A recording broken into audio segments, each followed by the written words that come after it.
I guess it's no surprise that it's not that easy to just hop on a plane and literally fly to the South Pole, aka Antarctica. Sure, there are airports down there, but they're not really set up for commercial flights. So most people go to Punta Arenas International Airport in southern Patagonia, Chile, and then take a boat if they want to see some penguins. But not only is it hard to fly there, it's even harder to fly over there. When you're cruising at 30,000 feet, you probably don't think much about what's happening below. But it's pretty unusual for flights to go directly over the South Pole, and planes flying across Antarctica are quite rare too. Technically, it is possible. I've already mentioned that there are airports there. But even so, the infrastructure down there is still super limited. There simply aren't enough airports or refueling stations to support regular commercial flights, making it tricky to operate in such a remote area. Plus, there are only a handful of specialized cargo and transport flights that go in and out, and they exist to cater to those few folks who actually live in Antarctica. Then there's the weather that drives up the costs. The simplest example is that the pilots there need special training, which costs money, which is all because of the weather. Another hurdle is something called ETOPS. These rules dictate how far twin-engine planes can fly from an airport. Since there are so few airports in Antarctica, it's tough for pilots to stick to these regulations. Historically, ETOPS made it next to impossible to fly close to or over the South Pole, while flights over land have plenty of airports to choose from. Antarctica is a whole different ballgame. These days, some aircraft can fly up to 330 minutes or, in rare cases, even 370 minutes from an airport. But even with those extended limits, certain parts of the airspace above Antarctica are still off-limits. Still, in the grand scheme of things, that might not be a huge deal. The most curious of you must have Googled that already and found out that there really are Antarctic airways. Please do not judge fast, and don't say I wasn't right saying how hard it was to fly to the South Pole. Let me break it down for you. Antarctic Airways advertise as the world's most exclusive transcontinental flight, but don't think you can just waltz in and book a ticket anytime. For starters, Antarctic Airways mostly operates flights to King George Island from December to March, so it's not all year round. But there are many more reasons why these flights are unique. If you dig into their website, you'll find you've got two choices: a full day in Antarctica or an overnight adventure. Prices kick off at $5,500 for a day trip and go up to $6,500 for an overnight stay. And if you're considering a private charter, get ready to shell out a pretty penny. It's rumored to start at around $125,000. Sure, that's a steep price compared to your average cruise ship crossing the Drake Passage, but here's the thing. It's about 20 times faster. A cruise ship takes 2 days from Chile, while Antarctic Airways gets you there in just 2 hours. Air travel to Antarctica is pretty limited, likely due to the high costs, limited seating, and the logistical challenges that come with flying to such a remote location. Plus, flights can often be delayed because of bad weather. Most travelers opt for a quick day trip or an overnight stay on King George Island, usually aboard smaller Beechcraft King Air 300 aircraft. The experience typically includes a stroll to a research station and a boat ride to see nearby penguin colonies, but that's just scratching the surface of what Antarctica has to offer. But once you're aboard Antarctic Airways, you'll see it's just like a regular flight on a smaller plane. You'll be served meals that have received some pretty good reviews. There are even photos floating around online showcasing the food, and honestly, it looks awesome. Those who've experienced it say it's luxurious yet unpretentious. You'll get a mix of meats and cheeses, plus treats like tiramisu, salmon salad, a single after-eight chocolate, and a selection of quality street candies. Today, everything may seem cool and safe, but back in the day, there were some pretty tragic events. On November 28, 1979, Air New Zealand Flight 901 tragically collided with Mount Erebus on Ross Island, Antarctica. Unfortunately, all 237 passengers and 20 crew members aboard lost their lives that day. Since 1977, Air New Zealand had been running regular sightseeing flights over Antarctica. This particular flight took off from Auckland Airport in the morning, with plans to spend several hours exploring the stunning Antarctic landscape before heading back to Auckland via Christchurch that evening. Initially, the inquiry into the incident pointed the finger at pilot error. However, growing public concern led to the establishment of a Royal Commission of Inquiry for a deeper investigation. The commission found that the crash had been primarily due to a change in the flight path coordinates made the night before, which the flight crew hadn't been informed about. As a result, instead of being guided by the computer down McMurdo Sound, as they were led to believe, the aircraft was mistakenly redirected toward Mount Erebus. In a way, this flight looks like modern one-day Antarctic tours. Flight 901 was marketed as a unique sightseeing adventure, complete with a knowledgeable Antarctic guide who highlighted various scenic spots and landmarks through the plane's public address system, while passengers enjoyed a low-altitude tour of McMurdo Sound. These flights operated as day trips, taking off from New Zealand and returning on the same day. The plane departed from Auckland International Airport at 8 a.m., aiming to land in Antarctica, with a scheduled return to Christchurch International Airport by 7 p.m.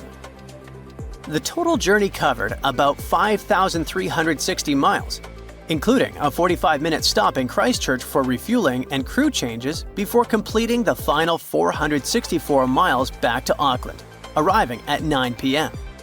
Back in November 1979, tickets for these flights were priced at $359 per person, which is over $2,150 in today's money. Anyway, this tragedy isn't the reason why planes don't fly over the South Pole. The real culprits are weather, ETOPS regulations, and of course, penguins. Yep, those cool, friendly little creatures, friendly at least according to researchers. With no natural predators on land, all of them are in the water. They're not really afraid of people and actually seem to enjoy our company. The South Pole is completely uninhabited and packed with penguins, making it pretty tricky to build anything down there. By the way, the North Pole actually allows planes to fly over it. Not too long ago, there were direct flights from Copenhagen to both LA and Tokyo, operated by SAS, and they cruised right over the North Pole. Other airlines joined in too. For example, Emirates ran a flight from Dubai to LA that took the same route. The difference in air traffic between the two poles mainly comes down to where people live and how much land there is. Roughly 88 to 90% of the world's population hangs out in the Northern Hemisphere, while only about 10 to 12% call the Southern Hemisphere home. Most folks in the South are clustered around the equator in places like Indonesia, Central Africa, and Brazil. When it comes to flights heading to the South Pole, options are pretty limited. You mainly have routes connecting New Zealand and Australia, parts of southern South America, and a few spots in southern Africa, especially South Africa. There aren't really any direct flights over the South Pole, though some flights can get close to Antarctica.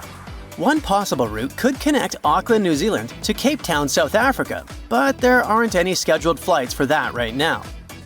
The few flights that came close to Antarctica are operated by Qantas and LATAM Airlines, linking Australia with Buenos Aires and Santiago de Chile. In 2021, Qantas took a long detour over parts of Antarctica on a flight from Buenos Aires to Darwin, and in July 2023, they adjusted a route closer to the continent to dodge some fierce headwinds on a trip from Santiago to Sydney.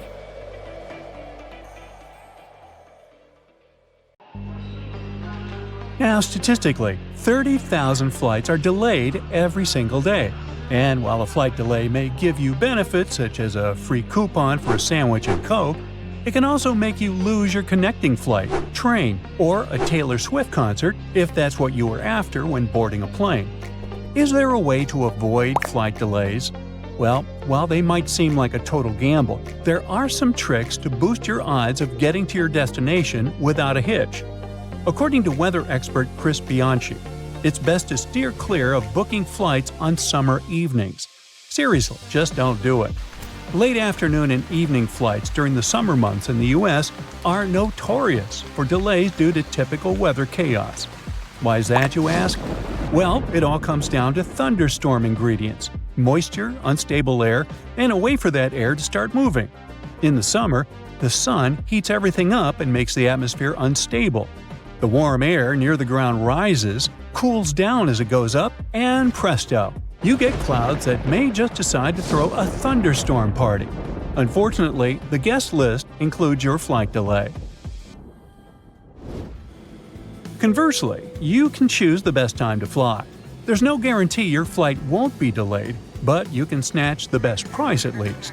So if you book a flight for midweek, let's say Wednesday, it'll probably help you save up to 17% of the initial price. That's around $56 if we speak of domestic flights, not to mention transatlantic ones. But it's not just about the day you book. Timing is crucial. Catch flights early or late. Think 4 a.m. and red eyes for better deals and fewer crowds. Avoid flying from 9 a.m. to 11 a.m. and from 2 p.m. to 4 p.m. if you can. Long story short, the best days to fly are Tuesday and Wednesday, and the worst day is Sunday. And don't forget the summer season. If you want to have a decent price for your vacay destination, make sure to book that well beforehand. So, you managed to secure the best prices for your tickets. Is there anything important you should know about your luggage? Yep. Once you arrive at your accommodation, you should immediately toss your suitcase into the bathtub. While it might sound a bit weird, it's actually pretty smart. And the biggest reason for that is bed bugs. Those creepy little pests love to hide in beds, couches, and even your clothes. And they're all about munching on human blood. Ooh. If they're hanging out in your hotel room, they gladly hitch a ride back home with you in your luggage. So, you should avoid putting your bags on soft surfaces or the bed when you first get to your room. Bedbugs usually chill out on mattresses, box springs, and in furniture cracks. If there's no bathtub in your room, just keep your suitcase in the bathroom, as they're way less to have these little bloodsuckers. You can leave your luggage there while you give your room a good look over for any unwanted guests, or just keep it in the bathroom for your entire stay. Another weird thing you should totally do in a hotel is stashing a towel by your hotel room door. You see, wrapping a small towel around your door's safety latch can really add to your peace of mind. Just pop the towel around the latch and lock it up. This tiny step makes it a lot harder for anyone to get in unexpectedly. And to make it easier to remember, just keep that towel right by your door so you can use it every time you head back to your room. If you ever wanted to know what happens to your baggage when you're on board a plane, the short answer is nobody knows, not even the staff. Baggage is sorted automatically. Scanners scan the barcode and sort the baggage according to its destination. The three main tasks of airport baggage handlers are to move your bags from the check-in area to the gate, to move them from one gate to another when you have a connecting flight, and to move your bags from the plane to the baggage claim area. So, if your baggage doesn't move fast enough, it can be late for your connecting flight. Or the exact opposite. Your bag can get to your destination before you do, because you're stuck at passport control. Now, some people also claim that you might experience some problems if you forget to tear off old stickers showing a different destination. There's an opinion that, in this case, the scanner might send your baggage to the wrong country. Oops. So, you arrive at the airport eagerly anticipating a well-deserved break from work, park your car in the lot, and discover the steep fees for leaving it there. Why is it so expensive? Airport parking facilities operate like any other business. The expenses involved include the cost to the land, the construction of the parking area, and ongoing maintenance, all of which can add up significantly. Ultimately, someone has to cover all these costs. Furthermore, the convenience of parking close to the airport contributes to the higher prices. If you're not willing to spend extra for this added convenience, consider taking a taxi instead. By the way, the world's most expensive airport parking will make you shell out around $500 a week. It's located in Doha, Qatar, and it's earned accolades for the top-notch quality it provides. I mean, it's not surprising for this money. So, you may find it a bit weird that the flight crew is all about where your window shades are. But there's a good reason. They want to help everyone get used to the natural light outside. Plus, it's super important for a smooth boarding and deplaning experience. In case things go sideways during an emergency, you definitely won't want to be blinded when trying to get out of the plane.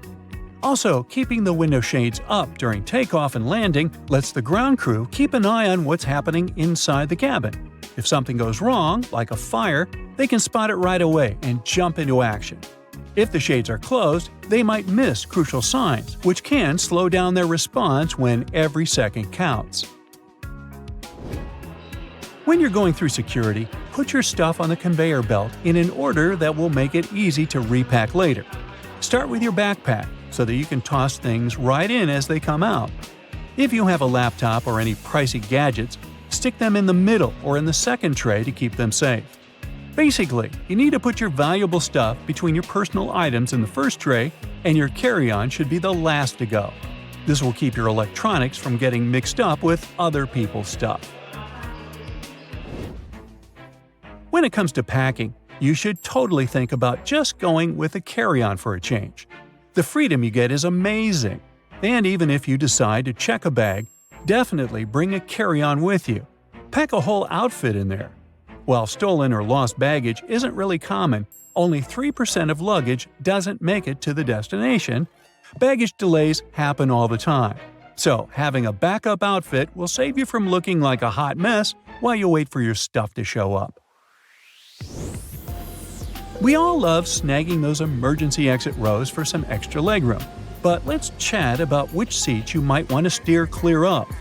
First off, avoid the seats directly in front of the emergency exits. They usually don't decline.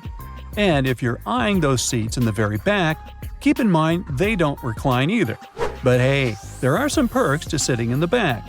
You'll be super close to the bathroom, and there's a good chance you might get a whole row to yourself since most folks usually skip the last row. Oh, and if you're looking for tips on seat choices for different planes, there are plenty of websites that can help you find the best spots and warn you about the ones to avoid, like those without windows. So there. Our estimated flight time today will be 3 days. Future passengers of the world's longest aircraft, Airlander 10, won't get to their destinations quickly, but they will surely do it in style.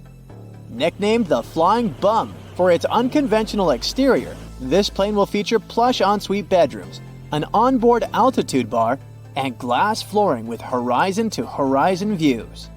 Airlander 10 won't even need an airport. It can take off and land from any flat surface, be it land, sand, water, or ice, using pneumatic skids. It will also be friendly to the environment with less emissions and is supposed to become the safest form of air travel. This 300-foot-long engineering marvel is part airship, part helicopter, and part plane. Other aircraft use one of the various methods to maintain flight: buoyancy, vertical thrust, or lift.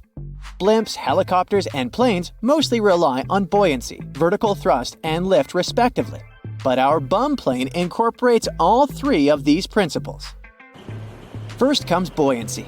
Airlander uses a massive amount of helium, a material less dense than air. It helps aircraft like blimps and zeppelins take off, just like how a helium-filled balloon ascends.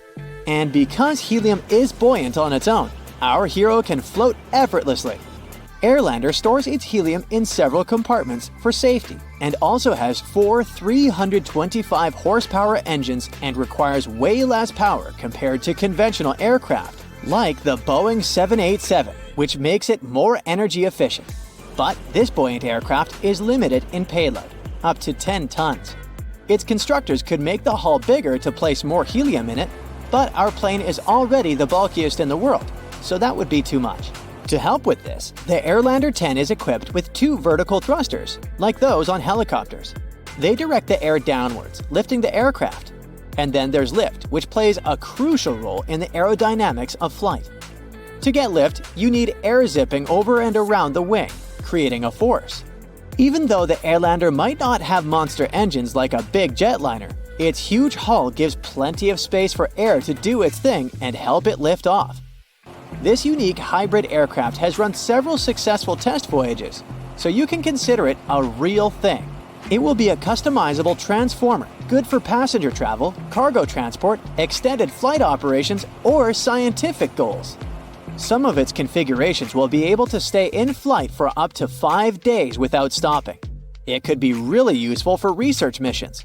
And the designers plan to build an even bigger Airlander 50 with a capacity of 50 tons of payload. In the early days of aviation, there were no computer simulations to test the design, so there were some pretty crazy plane models built. Italian designer Gianni Caproni wanted to create an aircraft to transport 100 passengers across the Atlantic with comfort and style. His brainchild, Ka-60, had 9 wings arranged in 3 sets of 3. It had 8 engines, all serviced by mechanics in flight. There were panoramic windows along both sides of the long cabin for passengers sitting in 2 wide rows to enjoy the views of the world below. It had a rounded nose, an integral flight deck, and a streamlined seaplane hull. Once the plane was finished, the pilot was doing test runs on Lake Maggiore to balance the hydroplane. Then, there was probably a boat in its path, or the pilot went too fast, and the plane took off when it wasn't supposed to. It broke up. By the time Caproni arrived at the lake, the pilot had been rescued, but trying to pull the wreckage out only made things worse. So, the plane never got to cross the Atlantic. The French engineers went even further and designed a plane with a body modeled after birds and named it Duck. It was supposed to have a steam engine to power a single tractor propeller to the front of its rotund body. The pilot and landing gear were supposed to be attached by cables and frame underneath the body. This weirdly looking aircraft had an official name, but everyone remembered it as the Flying Pancake because of its saucer-like shape. This design was supposed to make it possible to land and take off in tight areas where regular planes can't fit. The prototype was a success with low takeoff and landing speeds, and the disc-shaped design helped generate lift. The engineers received funding for an improved version, but it came with flaws. When they were corrected, there was no longer a need for this quirky plane. German aeronautical engineer Alexander Lippisch came up with the Aerodyne. It looks like the rear part of an airplane after cutting the whole thing in half, but it could fly on its own. It was considered a vertical takeoff and landing aircraft, the same group as helicopters. It combined lift and thrust using a single unit and flow channel, like a ducted fan. Flaps at the end of the fan would divert the outflowing air. The first Dornier Aerodyne flight took off in 1972. Even though it was a success, the authorities lost interest in it and shelved the project. The Pregnant Guppy, also known as Frankenplane because it was made of parts of other airplanes, has helped NASA on its way to the moon. Back in the 1960s, they had a problem shipping rockets from the West Coast to Cape Canaveral in Florida. Taking them by water through the Panama Canal took 2 to 3 weeks, and fragile parts came dented and corroded. And that's when John Conroy came up with a solution. His friend had Boeings he had bought but didn't find use for them. Conroy decided to modify the planes by adding a larger cargo bay on top of the fuselage. He didn't receive funding from NASA for his idea, but he never gave up and mortgaged his own house, sold his car, and invested all his savings into his project to prove it would work out. He borrowed the fuel to fly the prototype to Alabama. The plane flew perfectly and impressed everyone. The Super Guppy, as they started calling it, was successfully transporting rocket stages for NASA's Gemini program. Conroy built a total of 25 modifications of his aircraft to fit even larger and heavier equipment. The Edgeley Optica EA-7 might look like a funky, futuristic Dragonfly aircraft, but it was designed in the mid-70s for low and slow surveillance or sightseeing missions. It features a helicopter-like cockpit mounted ahead of a ducted fan motor and an impressive 270-degree field of view. Its large ducted fan was running quietly inside and outside the cockpit. It gained renewed interest in the 21st century for border patrol, wildlife management, and fire spotting missions. But because of lack of funding, there were only 5 out of the 22 built aircraft remaining airworthy worldwide. Have you ever seen a plane with 2 fuselages of differing sizes?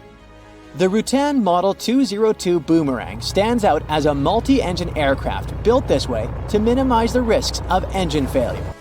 Unlike conventional planes, even if one of its engines were to malfunction, the Boomerang remains easily controllable thanks to its innovative design, which effectively manages asymmetric thrust. This design makes the Boomerang faster and more efficient. This plane was never designed for commercial use, but as a private plane for up to 5 people. You can tell that this short Skyvan was built for practical purposes without caring too much about aesthetics, just by looking at it. And that's how this general-purpose aircraft got its nicknames like Flying Shoebox and The Shed. Despite all the mocking, the Skyvan has served well over the years. It's been around since its first flight in the 1960s, still transferring cargo and passengers today. It can seat 19 people and has a van-like large rear door for loading and unloading freight. That's why it's perfect for short-haul flights, activities like skydiving, and much more. Now imagine the scene. You arrive at the airport in Hawaii a bit earlier and decide to chill in the waiting area. Suddenly, you notice an anxious blonde lady in a white dress standing at a gate. She's looking out the window on the runway, waiting for someone's arrival. You reach into your bag for some chocolate to comfort her. But it's too late. She vanished into thin air. Congratulations! You just met the lady in waiting, a resident phantom of the Honolulu International Airport. Like any phantom, she has a grim backstory. The lady once fell in love with a man and he promised to marry her. But then the happy groom flew abroad and never returned to his bride. His betrayal broke her heart and she took her own life. But her phantom is still attached to the airport, and she waits for her man to return just like the famous Japanese dog Hachiko waited for its master. Over the years, the local police have collected numerous complaints about the Lady Phantom wandering around the gates and other restricted areas of the airport. Also, this entity likes to hang out in public bathrooms, just like Moaning Myrtle from the iconic fantasy novel. Some airport employees reported seeing paper dolls unfolding on their own while cleaning empty bathrooms in the middle of the night. In some cases, toilet seats slam shut and toilets flush by themselves. However, it's unlikely to surprise anyone since many public bathrooms have automatic flushing. Unfortunately, this urban legend doesn't clarify the way to release the heartbroken phantom. But at least this story is a good reminder to think twice before you make any promises. And speaking of spooky ladies in white, the Kempegowda International Airport in India also has one. A pilot once noticed a weird woman in a white sari on the runway. He called the airport workers asking to help her, but she disappeared by the time the staff arrived at the spot. Numerous witnesses have seen the same phantom in other parts of the airport. The lady haunted people in the cargo department, on escalators, and even in the parking lot. According to the media, nobody knows her background or the reason why she's here. Maybe her luggage was lost and she's just trying to get it back. Today, Suvarnabhumi Airport in Bangkok is one of the busiest airports in the world. But it doesn't stop this transport hub from also holding the title of the most haunted place in Thailand. Although imagination tends to draw something old and dusty when we hear the word haunted, Suvarnabhumi is relatively new. It started operating in 2006, but it turned out that the land under the airport used to be an ancient burial site. Work crews had to drain a marshland called Cobra Swamp to prepare the land plot for building. And mysterious events began to occur from the very first days of work. Wailing, creepy screams, and even classic music came out of nowhere. Some builders refused to continue construction because they were too scared of evil forces. The locals believed that they had angered the entities who were sleeping beneath the new airport. That's why 99 Thai monks were invited to perform a ritual. Together, they chanted for 9 weeks to clear all the bad vibes. The ceremony was almost finished, But suddenly, a random man interrupted the monks and claimed to be possessed by one of the local entities. His message was pretty clear. You should build a proper spirit house to guarantee the smooth operation of the airport. Having said that, he fainted. Later, the guy woke up feeling normal and conscious. Well, the airport authorities decided to fulfill the mysterious request. Spirit houses are part of Thai traditional beliefs. Landowners build nice tiny shrines to establish friendships with invisible entities who might inhabit their plots of land. So, if you ever find yourself at the Bangkok airport, don't forget to check out this artifact, as well as the churning of the ocean, the remarkable sculptures that depict the ancient Hindu myth. The story is basically about light and dark deities working together to get Amrita, the beverage of immortality. Now, here's another reason why you should think twice before building a transport hub on questionable land. Welcome to Denver International Airport, reportedly one of the most famous haunted airports in the world. It stands on a special isolated plot of land that was considered sacred by its former residents, according to the media. People reported multiple problems and strange incidents going on at the airport from the very beginning of construction. Today, this place attracts numerous mystery hunters, and the number of urban legends around the airport multiplies. Some investigate the hidden meaning behind the local murals and gargoyles. Others believe that the giant cobalt-colored horse statue in front of the airport is haunted. That's because the sculpture, known as Lucifer, took the life of its creator, Luis Jimenez. In 2006, a piece came loose and hit the sculptor while he was finishing his work. The airport's enormous layout and remote location inspires some people to speculate that there's a secret bunker under it. In fact, it's bigger than some real cities like San Francisco, for example. But the spokesman of the airport debunked that myth, saying that this transport hub must support at least 50 million travelers a year, and thus it needs to be huge. Our next destination may inspire you to revisit the Langoliers, created by the legendary horror writer Stephen King. Although the thriller took place at King's hometown airport in Bangor, Maine, we'll be talking about the historic Chandler Airport, located in Fresno, California. This place has many abnormal stories to tell, including reports of people going through the old terminal wall. Some passengers heard disembodied voices in the airport restaurant. The kitchen staff once reported hearing a suspicious noise while cleaning up. They went to see what was going on and witnessed a plate moving across the counter and then falling onto the floor. Perhaps the invisible customer was just upset by overly high food prices. Hey, it could happen. Just like Honolulu Airport, Chandler has a resident phantom. It's an old man in the control tower. Thankfully, this guy doesn't bother anybody. According to witnesses, he's just staring at the field as if he's watching invisible aircraft take off and land. Meanwhile, the urban legend behind Savannah Hilton Head International Airport is spooky and romantic at the same time. It says the following: if you land right after sundown, you'll get the chance to see two phantoms along the north side of the runway. Now, the legend says these are the phantoms of Richard and Catherine Dotson, who used to live on the land underneath the airport. They don't bother the passengers or staff either. It seems like they're just greeting arriving people. Now, our list can't be complete without the UK's Manchester Airport. This busy place serves around 28 million passengers a year and also hosts a few spooky phantoms. Passengers and staff reported seeing creepy figures and weird phenomena, such as doors slamming on their own. The airport archives from the 1970s revealed that some staff refused to show up at Terminal 3 alone after dark because they were too scared. One night, the local workers saw a figure in a pilot's hat entering a toilet. No flights were scheduled to arrive or depart at that time, so he decided to follow the mysterious gentleman.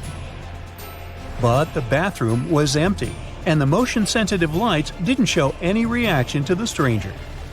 Some people reported meeting face-to-face with a phantom of a pilot in an old-school uniform.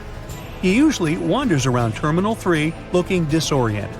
But unfortunately, no one knows his backstory for sure. Another spooky resident of the airport is the Night Watchman, a phantom of a security guard from the 1960s. A former airport employee once met this gentleman and tried to talk to him, but the figure simply vanished into thin air, leaving the poor guy in shock. After that, he decided to leave his job for good. I can understand that.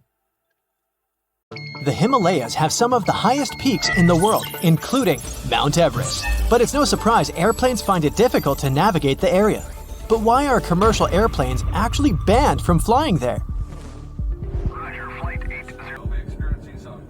For starters, these mountains have an average height of more than 20,000 feet. Mount Everest, the highest mountain in the entire world, stands at 29,037 feet high above sea level. The area is rough, filled with snow, and has almost no flat surfaces. In case of sudden cabin depressurization, it would be really difficult to perform an emergency landing, since there's literally no flat area there. More so, the low oxygen environment at such an altitude means there's likely to be a lot of turbulence. Not only is it really unpleasant for passengers, but random air movements and high wind velocity means that it's really difficult to maneuver the airplane. This area is also quite low populated, so there's not much there in terms of radar systems. And radar is crucial for aviation safety. Without radars, pilots would be unable to communicate with the ground to figure out flight conditions. It can also get so cold up there that jet fuel might completely freeze. Sure, the fuels used in airplanes usually freeze at around -50 degrees Fahrenheit, but it may be possible above Everest. The lowest temperature was recorded there back in December 2004, when thermometers showed a staggering -44 degrees Fahrenheit.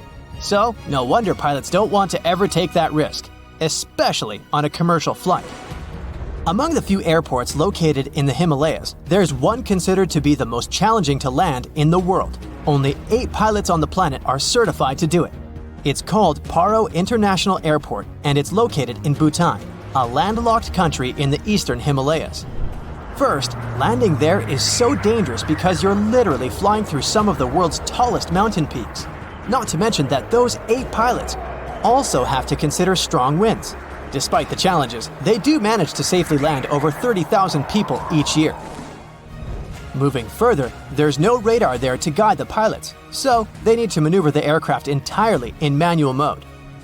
The pilots need to track their movements based on specific visual landmark checkpoints as they approach the runway. Moreover, flights are only allowed there during daylight hours and under good visibility. These pilots also need to watch out for utility poles and roofs on the hillsides too. It means they often squeeze their planes between mountain peaks at 45-degree angles before dropping quickly onto the runway. No wonder only 2 airlines fly to Paro International Airport. Apart from these commercial pilots, there are specially trained helicopter rescue pilots who spend most of their career at 20,000 feet in the sky. Most of the time, they partner with equally experienced climbers who train by crossing the Khumbu Icefall. It's dubbed the most dangerous square mile on the planet.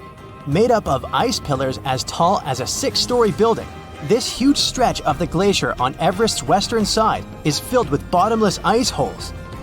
It takes between 4 to 12 hours to get from one edge of the icefall to the other, depending on the experience of the climber. You may think it's a pretty serene location since you're literally only surrounded by ice and snow, but these local professionals claim otherwise. One Everest veteran said that the noise was actually the worst part of the job. The mountain produces awful squeaking sounds and sometimes even sighs. It often makes people feel like it's talking to them, warning them about the treacherous environment. Mount Everest isn't the only no-fly zone in the world. Surprisingly, Disney parks are also part of this exclusive club. So you won't ever be able to look out of your plane window and see the beauty of fairy tale castles from up above. In recent years, a lot of crowded tourist attractions, including Disney parks, have increased their security measures to make sure their visitors are as safe as possible. As such, no aircraft is allowed to fly within 3,000 feet of Disneyland in California or Walt Disney World in Florida. It was initially a temporary ban, but this rule became permanent back in 2003. Some other places don't have planes flying over them because of their historical importance, like Machu Picchu, located in the Peruvian Andes Mountains. There's also a large number of rare wildlife species and plants that grow exclusively in this area. It's crucial that they're protected as well as possible.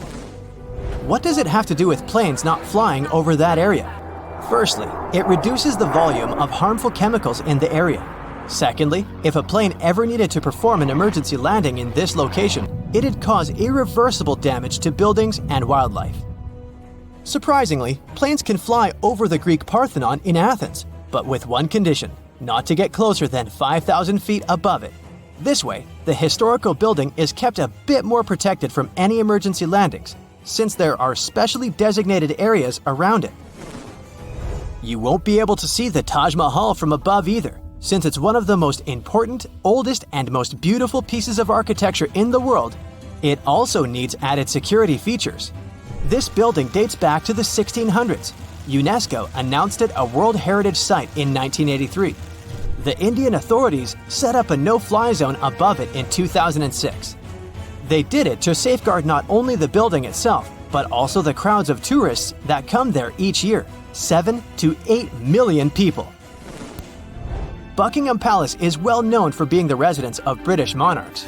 So, for the Queen's security, a no-fly zone was set up here too. Planes aren't allowed to fly over Windsor Castle either, to make sure the royal family is equally protected. Other important British buildings with no-fly zones include Number 10 Downing Street, the British Prime Minister's official residence and office, and the Houses of Parliament. George Washington's home in Mount Vernon, Virginia, can only have planes flying above it at more than 1,500 feet. The historical wooden mansion was built for President George Washington between 1758 and 1778. Unfortunately, the building has seen a lot of damage over the years, so in an effort to preserve it better, authorities decided to prohibit vibrations produced by flying aircraft. That's why another no-fly zone was established there. It covers the airspace above this National Historic Landmark. That's probably the reason why you'll rarely see pictures of this house from above. Since it's the residence of the US President, it's not allowed to fly over Washington, D.C. It's also the home of Congress and other establishments. So, the authorities set a special flight rules area, stretching for 30 miles around Ronald Reagan International Airport. This means that it's one of the airports with the most precise takeoffs and landings. Pilots have to carefully tackle no-fly zones, which sometimes results in uncomfortable takeoffs for passengers. Whenever a pilot breaks a no-fly zone, it's a big problem, like the one that happened back in 2005, when a pilot accidentally steered the plane into a prohibited zone. The capital had to be evacuated immediately, and their regular activities were interrupted. Other capitals of the world have similar requirements, like Budapest, for example. In the capital city of Hungary, planes aren't allowed to fly over the ancient inner city of Pest and the Buda Hills. Almost all air traffic is generally prohibited above Paris too, with some exceptions, aircrafts flying no lower than 6,500 feet. Flying helicopters are also a big no-no within the city limits. Only certain choppers undertaking precise missions can get special authorization. Generally, passenger planes aren't allowed near the island of Manhattan either, partly because of the really tall buildings there and the added risk of collision, but mostly because all three major New York airports, John F. Kennedy International Airport, Newark Liberty International Airport, and LaGuardia Airport are very close to each other, so the air traffic in the area has to be really well thought out to make sure the planes don't cross paths. Are the letters SSSS on your boarding pass a reason to worry? What's much more dangerous than turbulence? Should you really be the first to board the plane? You're about to figure it out.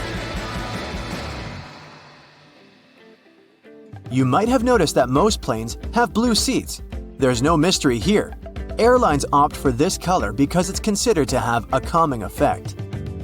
This color supposedly puts passengers at ease and helps even the most nervous flyers to relax. But there's also another, more practical reason. Stains, dirt, and scrapes are less visible on dark blue fabric. Never throw your boarding pass away in a public place. It contains tons of your sensitive information, including your name and frequent flyer number. This, in turn, may allow someone else to check your future bookings, change your seat, or even cancel your flights. So the best way to deal with the boarding pass for a flight you've already boarded is to take it home and feed it through a paper shredder.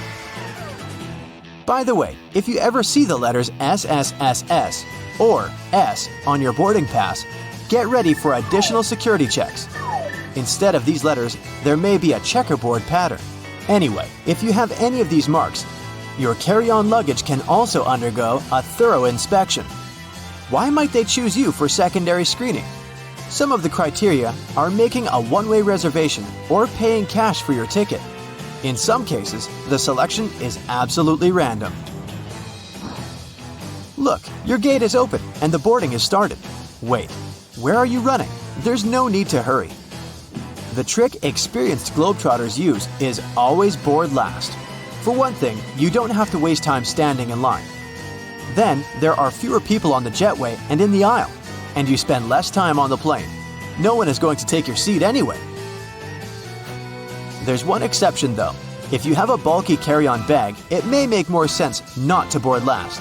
Otherwise, the chances are high that all the overhead bin space will be occupied by the time you reach your seat. And then your bag may end up in another part of the plane, and you'll have to wait till the other passengers disembark before you get to your luggage. Duh! Before takeoff and landing, flight attendants usually flip a small switch on the bathroom door. This prevents it from flying open when it's not supposed to. With the same ease, a flight attendant can open the door when someone is inside. Look, they only need to lift the lavatory sign and move the knob into the unlocked position. Pilots don't worry about turbulence. That's because they know that there is a thing way more dangerous than any turbulence.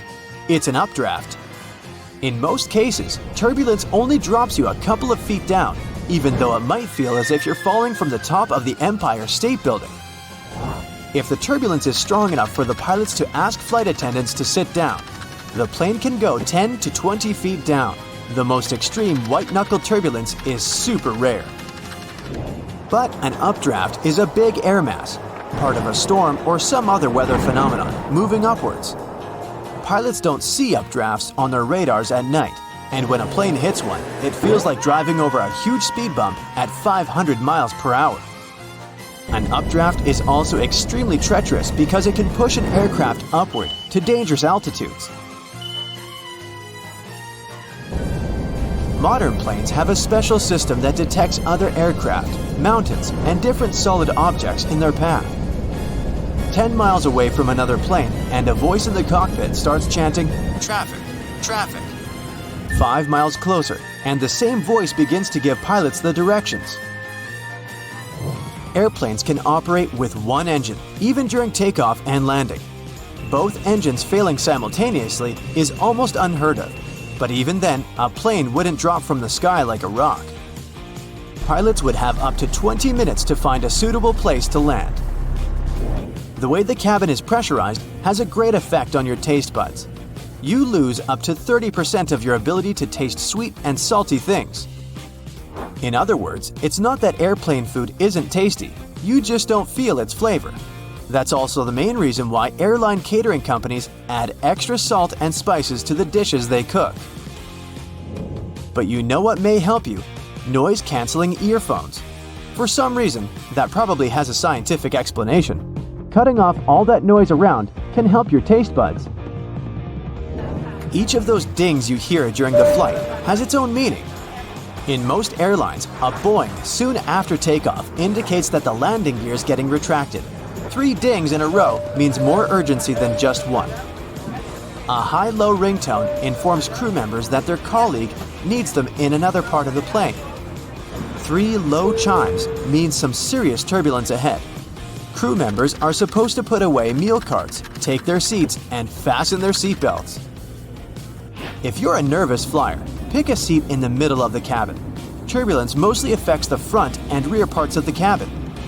The middle section, which is over the wings, doesn't shake so much. Pilots and co-pilots eat different meals. The reason for this precaution is very simple. Imagine both pilots having the same dish and getting food poisoning. In this case, neither of them will be able to control the plane. If they still want to have the same dish and won't agree to have anything else, there's a safety net. Pilots don't have their meals at the same time. If one pilot ate the dish and still feels okay several hours later, the other pilot can brave their meal as well. What would you say when asked about the filthiest place on a plane? Nope, that's not the toilet seat. It's not even in the bathroom.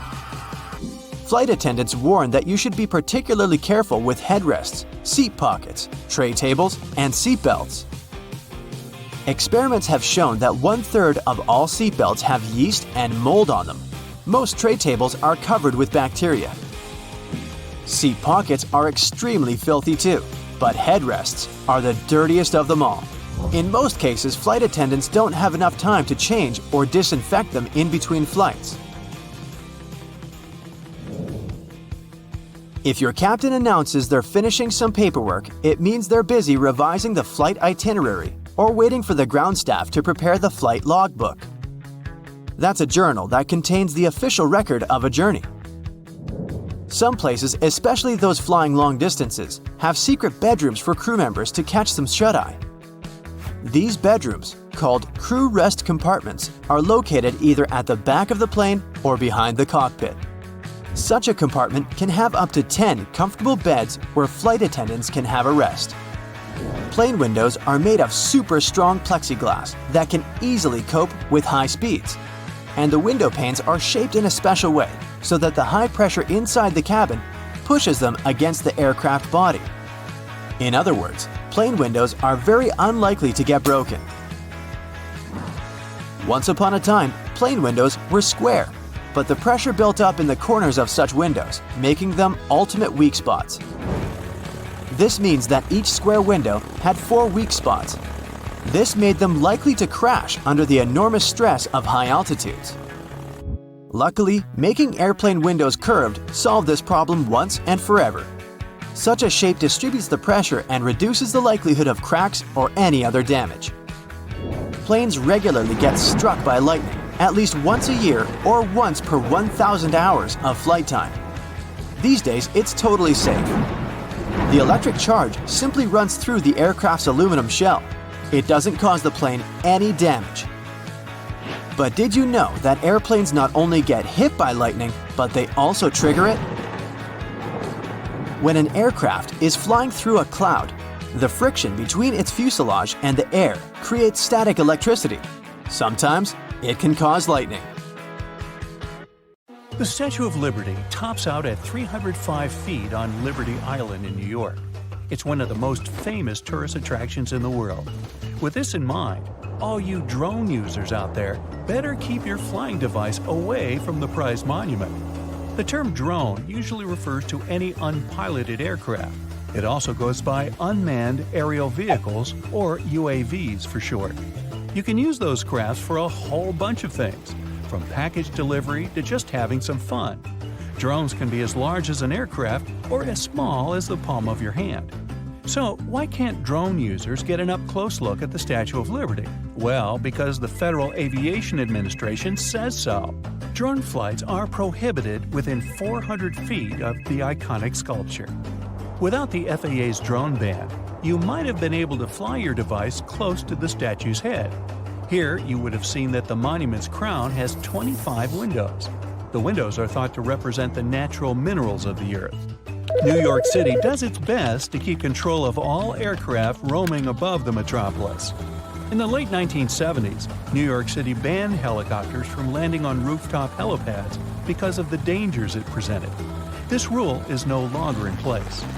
There are still certain restrictions that do exist. However, helicopters are still allowed to take off and land using one of the 3 helipads in the city. They must fly within a certain speed range, turn on anti-collision and position lights, announce their location on the appropriate frequency, and be familiar with the relevant flight charts and maps of New York City. The Statue of Liberty is not the only monument that doesn't welcome drones. The Hoover Dam, the highest concrete arch dam in the U.S., is also a no-fly zone for drones, just like all other dams in the country. National and state parks, sports arenas, and airports are some other places where you shouldn't take your drone for a spin. Across the ocean, in France, the entire city of Paris is a drone-free zone.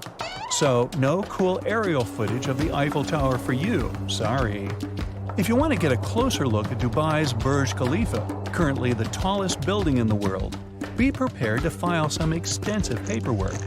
For those who want to get some fun footage of the Sydney Opera House in Australia, flying drones over Sydney and its Harbour Bay isn't allowed for recreational use at all. Professional photographers and filmmakers can apply for a special permit. You know where there's no ban on flying a drone? Into a piping hot volcano. Now, this makes sense as I don't think any normal plane would fancy the expedition. But a man from Oklahoma was willing to sacrifice what I'm hoping wasn't a prized possession. On March 19, 2021, one of the many volcanoes in Iceland, with a name that's too challenging for most mere mortals to pronounce, the Fagradalsfjall volcano began to erupt. It was going on for 6 months. Magma jets produced lava fountains that you could see even from Reykjavik. A first-time drone pilot visiting from the U.S. had managed to get some beautiful footage of that before his drone gadget met its demise. There are lots of interesting things that people are now using drones to do. One of the more practical uses is to clean windows. One German company hopes to automate the washing of glass facades and roofs using drones, even at high altitudes. Now, there's a chance that some of you watching this video right now may be using a drone to do it. How so? Well, some major tech companies are now investing in drone technologies to spread internet access to pretty much the entire world. These devices are solar-powered and meant to fly more than 10 miles above the ground to provide internet access to areas below it. Real estate moguls also utilize drone devices within their industry for aerial photography of properties. Some of your favorite theme parks are now starting to use drones in their magnificent light shows. In 2016, to improve these shows even more, one of the biggest theme parks in the world filed a patent for drone-powered projection technology. In short, the drones would beam down imagery onto a projection assembly. Imagine some larger-than-life versions of your favorite characters from literature and television being projected in front of you from a drone. Pretty awesome, right? Indeed, drones are now rocking the world of entertainment. With such creative advances in drone technology, including planes that can fly by themselves, that's no surprise. With improvements in drones and video capture quality, drones may totally transform the world of film and video. A drone could shoot a scene without any cameraman. All the right pans and tilts will be pre-programmed in advance. One of the most vital and important uses of drones is assistance in emergencies. The ambulance drone, designed at Delft University of Technology in the Netherlands, comes with an advanced first aid kit and instructs the people nearby on how to use this equipment to save a life. People also use drones in search and rescue operations. They've managed to rescue at least 750 people around the world so far using drone technology. Drones quickly cover large areas and can reach the hardest to access spots. These drones use thermal and zoom cameras for searching. Ever been waiting for the delivery driver to arrive with your pizza or a new pair of shoes that you just bought online? Some of your favorite delivery companies are also using drones. Those come with sensors that allow them to avoid obstacles along the way. They land the package safely next to a customer's home or other location and return back to base. They're perfect for non-urban areas. You can use several different types of drones for this purpose, depending on delivery conditions and how big the pizza is. This all sounds very modern and high-tech, but drones have actually been around for a long time. Drones have been helping the Japanese agriculture industry for about 30 years already. It takes the farmer 2 days to do the work that would otherwise take 10 days, thanks to drones. They've helped produce about 1/3 of all rice consumed in the country today. Robots, in general, have been helping us humans for a while now. In 2014, Royal Caribbean, a famous cruise line brand, debuted its supposedly bionic bar. The robotic bartenders made 2 drinks each minute for the guests and a total of 1,000 drinks per day using 21 mixers. Marco Pelle from New York Theater Ballet became the inspiration for the robotic bartender's arm movements. We now also see robots while watching some of our favorite sports. During most competitions, human officials have often been responsible for retrieving the ball when it goes out of play and other game day equipment like water bottles. These human officials can now take some time to get some rest. For the Tokyo 2020 Olympics, Toyota developed a series of field support robots to carry out the same tasks I've just described. The idea was to make it easier for the human officials. The robots don't always want to stay on the sidelines either. In 2019, Toyota also produced an AI-powered humanoid basketball player. The same player made history when they awarded it the Guinness World Record for most consecutive basketball free throws by a humanoid robot. At the 2020 Olympics, the robot impressed the public at the free throw line shooting buckets. And admit it, you wouldn't mind a robot helping you out with some boring chores. Renowned technology company Samsung has produced a robotic assistant known as Bot Handy. The robotic assistant can help the owner with a bunch of things around the house, from pouring drinks at the dinner table to putting away dirty dishes and tidying up after its human roommates. What was that? Yep, robotic dogs may soon replace our fluffy pets. Semi-autonomous patrol dogs that can successfully carry out patrol operations already exist. This means you can go see your neighbors or friends knowing that a robo-doggy is going to keep your home secure. Or, in case you don't need a guard but a loyal buddy, an AI pet robot will be perfect for you. Those guys can even show emotions. They learn and grow based on interaction with the owner and the evaluation of the surroundings. Kind of scary actually. Nah, I'll keep my dog. She doesn't need batteries. When it's too cold outside, airplanes often get delayed, or in extreme cases, even cancelled altogether. First of all, if it snows heavily, such conditions drastically decrease visibility, making it unsafe to taxi and take off. During a blizzard, flight control may command the aircraft to stay on the ground and wait until the snowstorm subsides. Ice on the runway is another reason. An airplane's landing gear are nothing like a car's wheels, and they can't be equipped with studs to avoid skidding. But even if they were, a plane needs to develop speeds on the ground that are much higher than on an average road to take off successfully. If the runway is slippery with ice, the airplane can slide off it easily. Things like this actually happened in the past. For example, in January 2014, the JFK airport in New York was shut down after a plane skidded off the runway and into the snow. Luckily, no one was injured, but the airport staff had to dig the aircraft out of the snow, and even the local police joined the efforts. Same story with landing, which is even trickier in freezing conditions because a plane is in much less of a controlled environment and traveling at even greater speeds. What's more, while an airplane that's about to take off and skidding will probably get into an open area and stop there, one that's about to land could end up crashing into the airport's infrastructure. Needless to say, that's way more dangerous for everyone. Freezing weather conditions can also cause frost and ice sheets to build up on the plane itself. Airplanes are carefully engineered, and any tampering with their structure may cause huge trouble. As experienced pilots say, even a thin crust of ice over the wings of a plane can mess with their delicate design and destroy lift. Planes can be de-iced though. The airport staff usually spray them with a special solution that doesn't let the ice build up on the aircraft's skin. But back to the runway. If it's covered with ice, there's little you can do. Unless the sun is shining, the chances of safely removing the ice from the pavement are almost zero. There's also a chance of damaging the pavement, making potholes, which can result in safety concerns for both takeoff and landing. Imagine driving over a pothole in a car at full speed. Pretty unpleasant. And now multiply it by about 1,000, because a plane is much heavier than a car, and don't forget that the landing gear is not exactly there for driving. Jet fuel and the equipment that pumps it can freeze too if the temperature is too low. The fuel freezes at -40 degrees Fahrenheit, but that can only happen on the ground before takeoff. At a cruising altitude, temperatures may drop as low as -70 degrees Fahrenheit, but since the liquid is inside the plane and burning down steadily, it's much warmer there. On the ground though, nothing stops the fuel from turning into ice. If that happens, no flights are available, obviously. Same goes for the pumping equipment. Even if the fuel is still liquid, the pump may cover with ice and just stop delivering the fuel into the plane's tanks. In the worst-case scenario, it might even break down, leading to expensive repairs and prolonged delays in flights.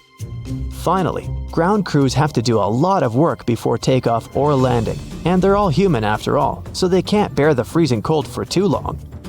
This issue is often resolved by tag teaming. One group of workers goes out in the field to do the job, while the other is waiting for them in a shelter. After 20 minutes or so, the first group returns to warm up, and the second one takes up the job where the first one left it. Although it's efficient, it still slows down the operations a lot, so that might also cause delays.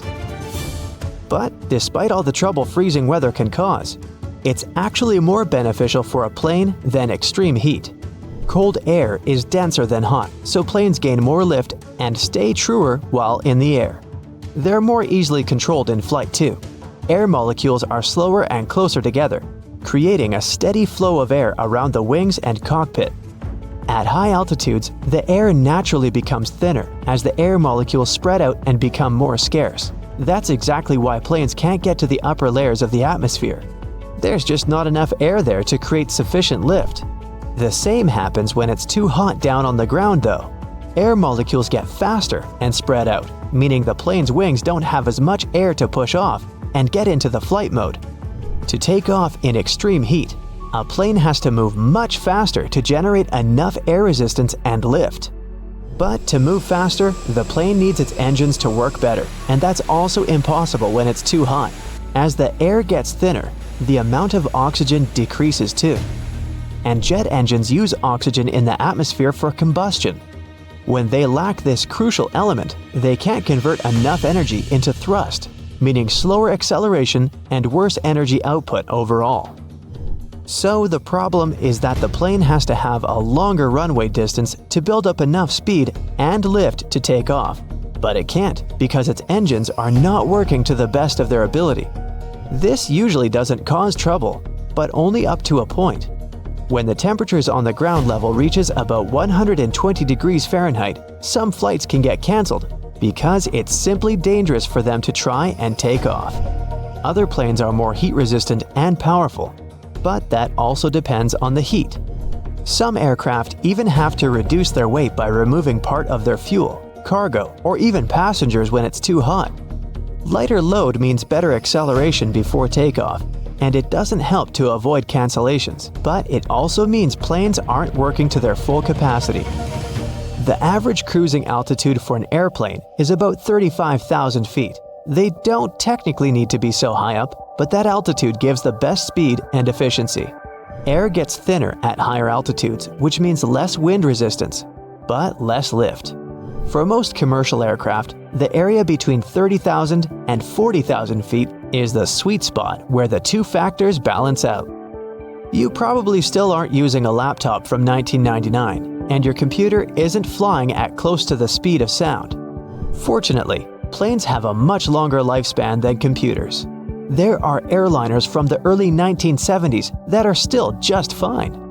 They might not be able to keep up in terms of speed and fuel efficiency, but older planes are no less safe than their modern counterparts. Contrails, those white trails airplanes leave behind them at high altitudes, are easily mistaken for engine exhaust, but most are nothing more than water vapor. During a flight, moisture in the air collects in the engines before being vented with the exhaust. The hot, wet air leaving the engines mixes with the cool, dry air found at high altitudes, resulting in long, thin lines of vapor.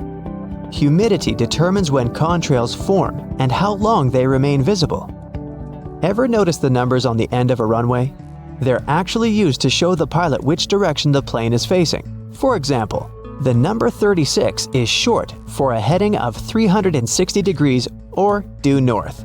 Along with numbers, the letters R and L indicate if the nearest runway is to the right or left. The lights on the tips of a plane's wings are called position lights or navigation lights, and they're used during times of reduced visibility.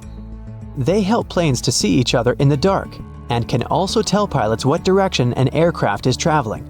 The red light marks the tip of the left wing, while the green light is on the right. The third light is white and found on or near the tail.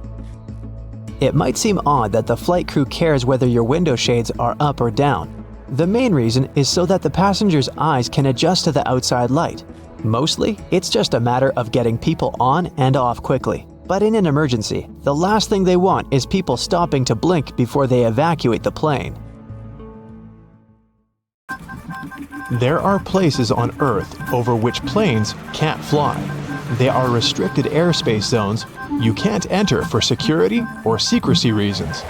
There are 5 types of protected zones: areas of cultural, political, historical, and environmental significance, and areas that are protected to ensure visitors' safety. Let's have a look at the most famous of them. Firstly, it's Washington, D.C. and the White House. It's a very protected zone.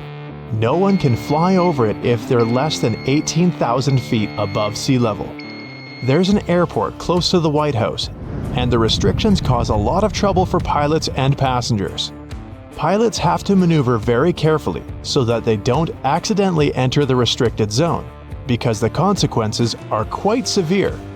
Passengers usually don't have a very pleasant time at the beginning of their flight, all because of the maneuvers pilots have to perform, trying to avoid entering the protected zone. Once, in 2005, a pilot accidentally veered into this zone, and just because of it, the capital was evacuated. They don't take any chances. If there's someone or something in the protected airspace, it's assumed to be dangerous by default. Next up is Camp David. It was built back in 1938 in the countryside of Maryland. Originally, the camp was called High Catoctin. Built in 1953, the USA's 34th President, Dwight D. Eisenhower, named it Camp David, in honor of his father and grandson. Camp David is the U.S. President's country residence. It is also used to host the representatives of foreign countries. Since there are so many important people staying in this place, there is a 3-mile no-fly zone around it and a 5-mile above sea level no-fly zone over it. The next place is also important to one of the former American presidents. The Bush family compound is the summer residence of George Bush's family in Maine. The family still visits there often, so you can't fly over this place if the altitude is lower than 1,000 feet above sea level. Another no-fly zone is the Kennedy Space Center. No one can travel over it if they're flying less than 5,000 feet above sea level. This place is so protected because of NASA's activities on and around the island. The next place is located here, in northern Minnesota, at the border with Canada. This is a wilderness zone called the Boundary Waters Canoe Area Wilderness. It's a national recreation area and the most visited wilderness area in the United States, where many people go hiking, fishing, and canoeing. The protection of this beautiful natural spot started in 1902. In 1949, the airspace over the entire region within 4,000 feet above sea level became protected too. Motorboats and snowmobiles are also prohibited there, all to protect the natural beauty and the wilderness of the place. Another place on my list is, you'd never guess it, Disneyland and Disney World. Since Disneyland's airspace has the protection level of the White House and the Kennedy Space Center, it's prohibited to fly over the theme park without a special waiver, and the restriction goes 3,000 feet above sea level. The law was introduced in 2003 to ensure the safety of the park and its visitors.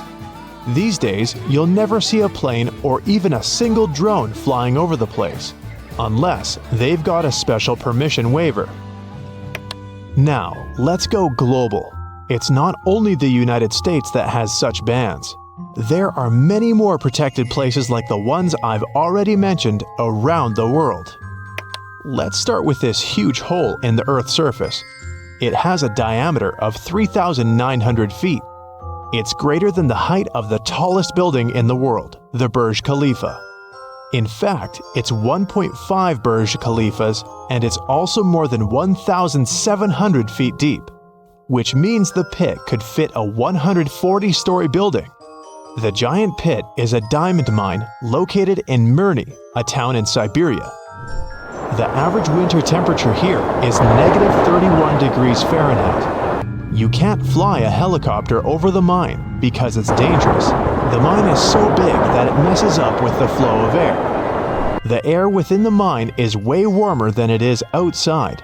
And when these two airflows mix, it creates a vortex. If a helicopter flies by, the vortex will likely pull it in. Then the machine will lose altitude and crash. Another place is Buckingham Palace. Flying over this building is banned to protect the monarchs. The palace isn't just a place where the Queen resides. It's also Great Britain's administrative headquarters, where many meetings with foreign representatives are held. Planes can't fly over Windsor Castle as well, because that's where the royal family resides. Peru has banned planes from flying over its famous landmark, Machu Picchu, in 2006. The ban was supposed to protect the landmark's heritage and its wildlife. Next up is India's Taj Mahal. The mausoleum, completed in 1653, is located in Agra, in the northern part of India. It's one of the most recognized places in the world, and it's protected by UNESCO as the World's Heritage Site. No wonder this place, which is visited by more than 6 million people every year, is so protected.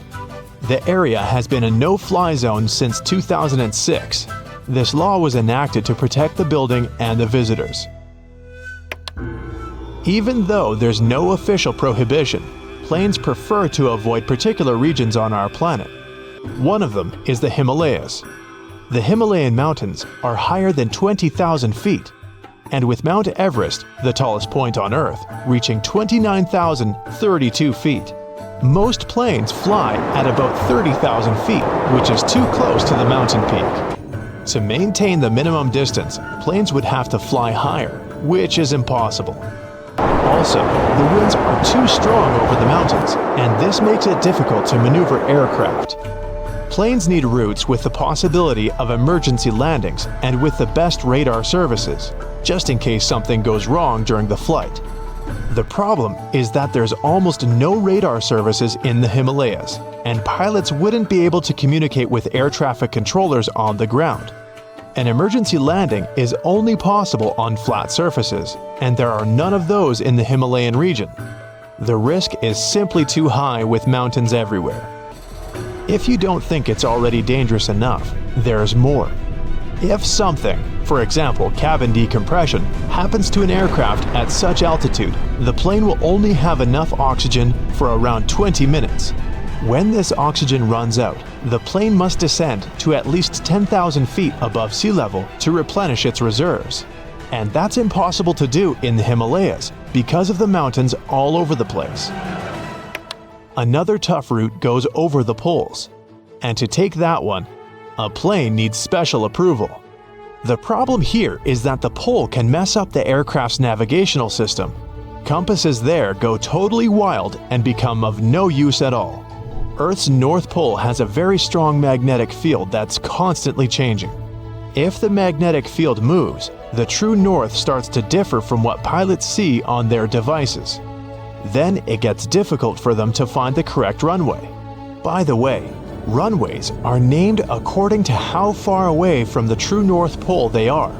If the magnetic field moves and causes the pilot to adjust navigation, they can't be sure whether they're going to land on the correct runway. So, only several planes actually fly there, and they have to go through special preparations, get particular navigational devices, and an approval to travel there. And still, no one flies directly over the North Pole. Even though aircraft fly over oceans and smaller bodies of water, if there's an alternative route that goes over land, the plane will always opt for it. Interestingly, flying over water is usually smoother than flying over land, especially at lower altitudes. That's because there's less turbulence there. The main reason for turbulence is hot air rising from the ground. When you fly over water, you don't have this problem, and the flight is more comfortable. Still, flying over land is safer. I don't know about you, but I'd rather go through a bit of shaking than have no opportunity to land in case of emergency. Planes that make transoceanic flights usually have 4 engines. For 2-engine aircraft, it's too dangerous. They prefer routes where there are many airports on the way that can accept this particular type of aircraft in case of emergency. Imagine an engine failure happens. In this case, the aircraft will have to rely on the remaining engine to take the plane to the nearest airport and land safely. There aren't so many airports in, let's say, the Pacific Ocean. The year is 2045. You arrive at the airport and get your face scanned with a biometric device that replaces your ID or boarding pass. Friendly robots pick up your luggage and direct you to your gate. You do some duty-free shopping in virtual reality and get in line to board the Flying V. You've picked your favorite seat in the second cabin. In there, you can choose between a staggered seat or a bed, even in economy class. You're walking past the group seat section, where friends and colleagues can spend time together face-to-face and discuss things.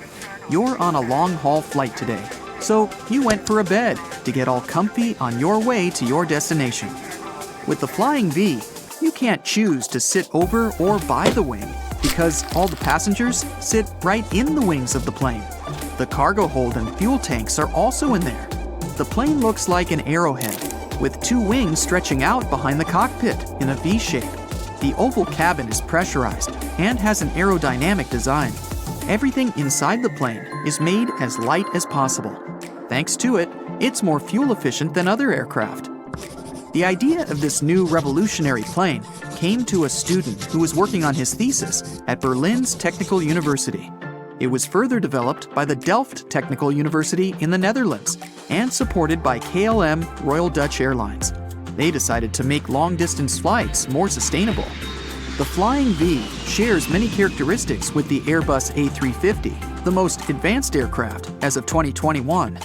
It can also seat 314 passengers and take up 1,700 square feet of cargo. It's smaller and shorter than the A350, but has the same wingspan of 213 feet, slightly longer than the height of the Leaning Tower of Pisa.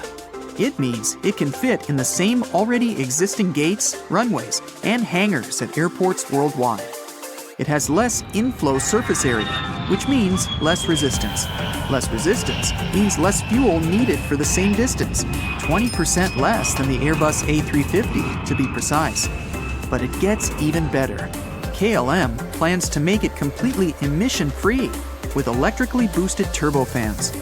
They also believe they could keep manufacturing costs pretty low compared to other unusual and efficient new designs with unique components.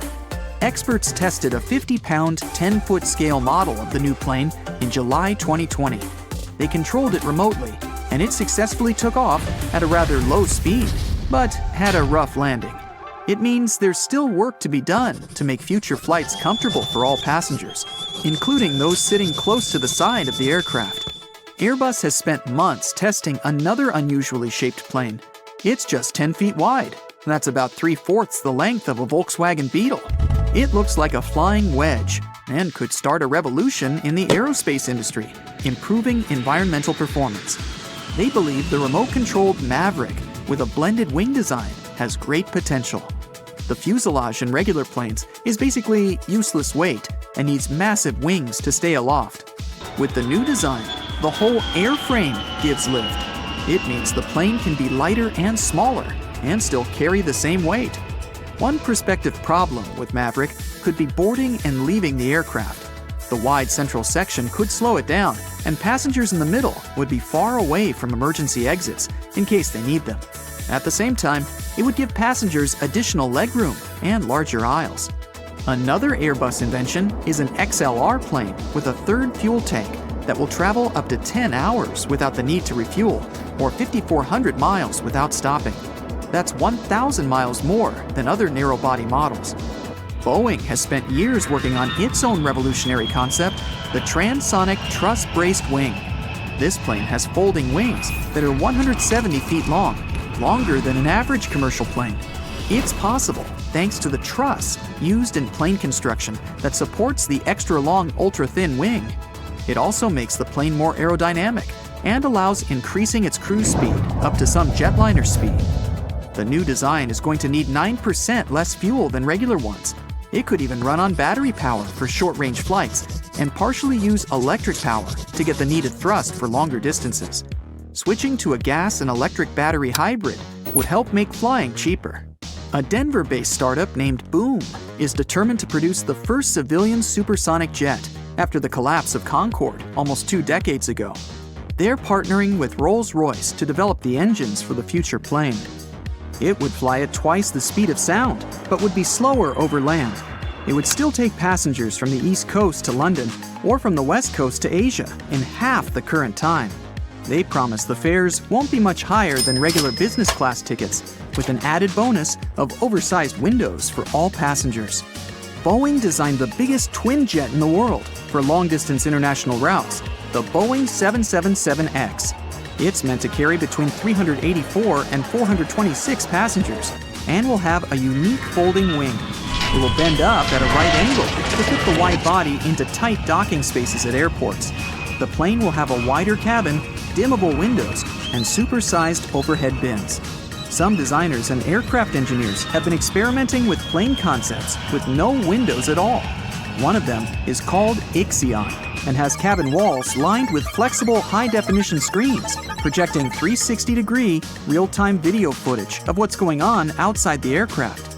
2 cameras mounted on the jet's wings would capture the image. The screens are supposed to be low voltage and powered by solar panels on the plane's roof. They could also use parallax technology to split the screen and let passengers see different views at the same time. 2 strips running along the jet's body would fit the air conditioning and cabin lighting. Windowless private jets of the future could have high-definition screens programmed by passengers using their mobile phones, letting them choose what they want to see on each side of the jet. Removing the windows would reduce the weight of the aircraft and give more flexibility to the jet's interior design. It would also minimize engine noise by insulating the fuselage and also make the aircraft safer without the holes needed to install windows. The only exception would be the conventional window in the cockpit for the pilots. Airbus plans to reimagine the plane's interior with zones for passengers to do different types of activities. An area for business meetings, another one for socializing or playing virtual reality golf and other games. The screens in the social area could be connected to passengers' gadgets, letting them control what's on the screen and give presentations. They could also include a revitalizing zone where passengers can sit back and chill in a smart seat that will offer various pleasures, from a mechanized massage to aromatherapy.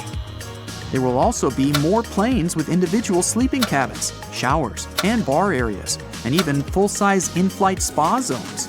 Airbus is planning to build beds for economy class passengers in cargo holds. They will be passenger modules of the same size and shape as cargo containers.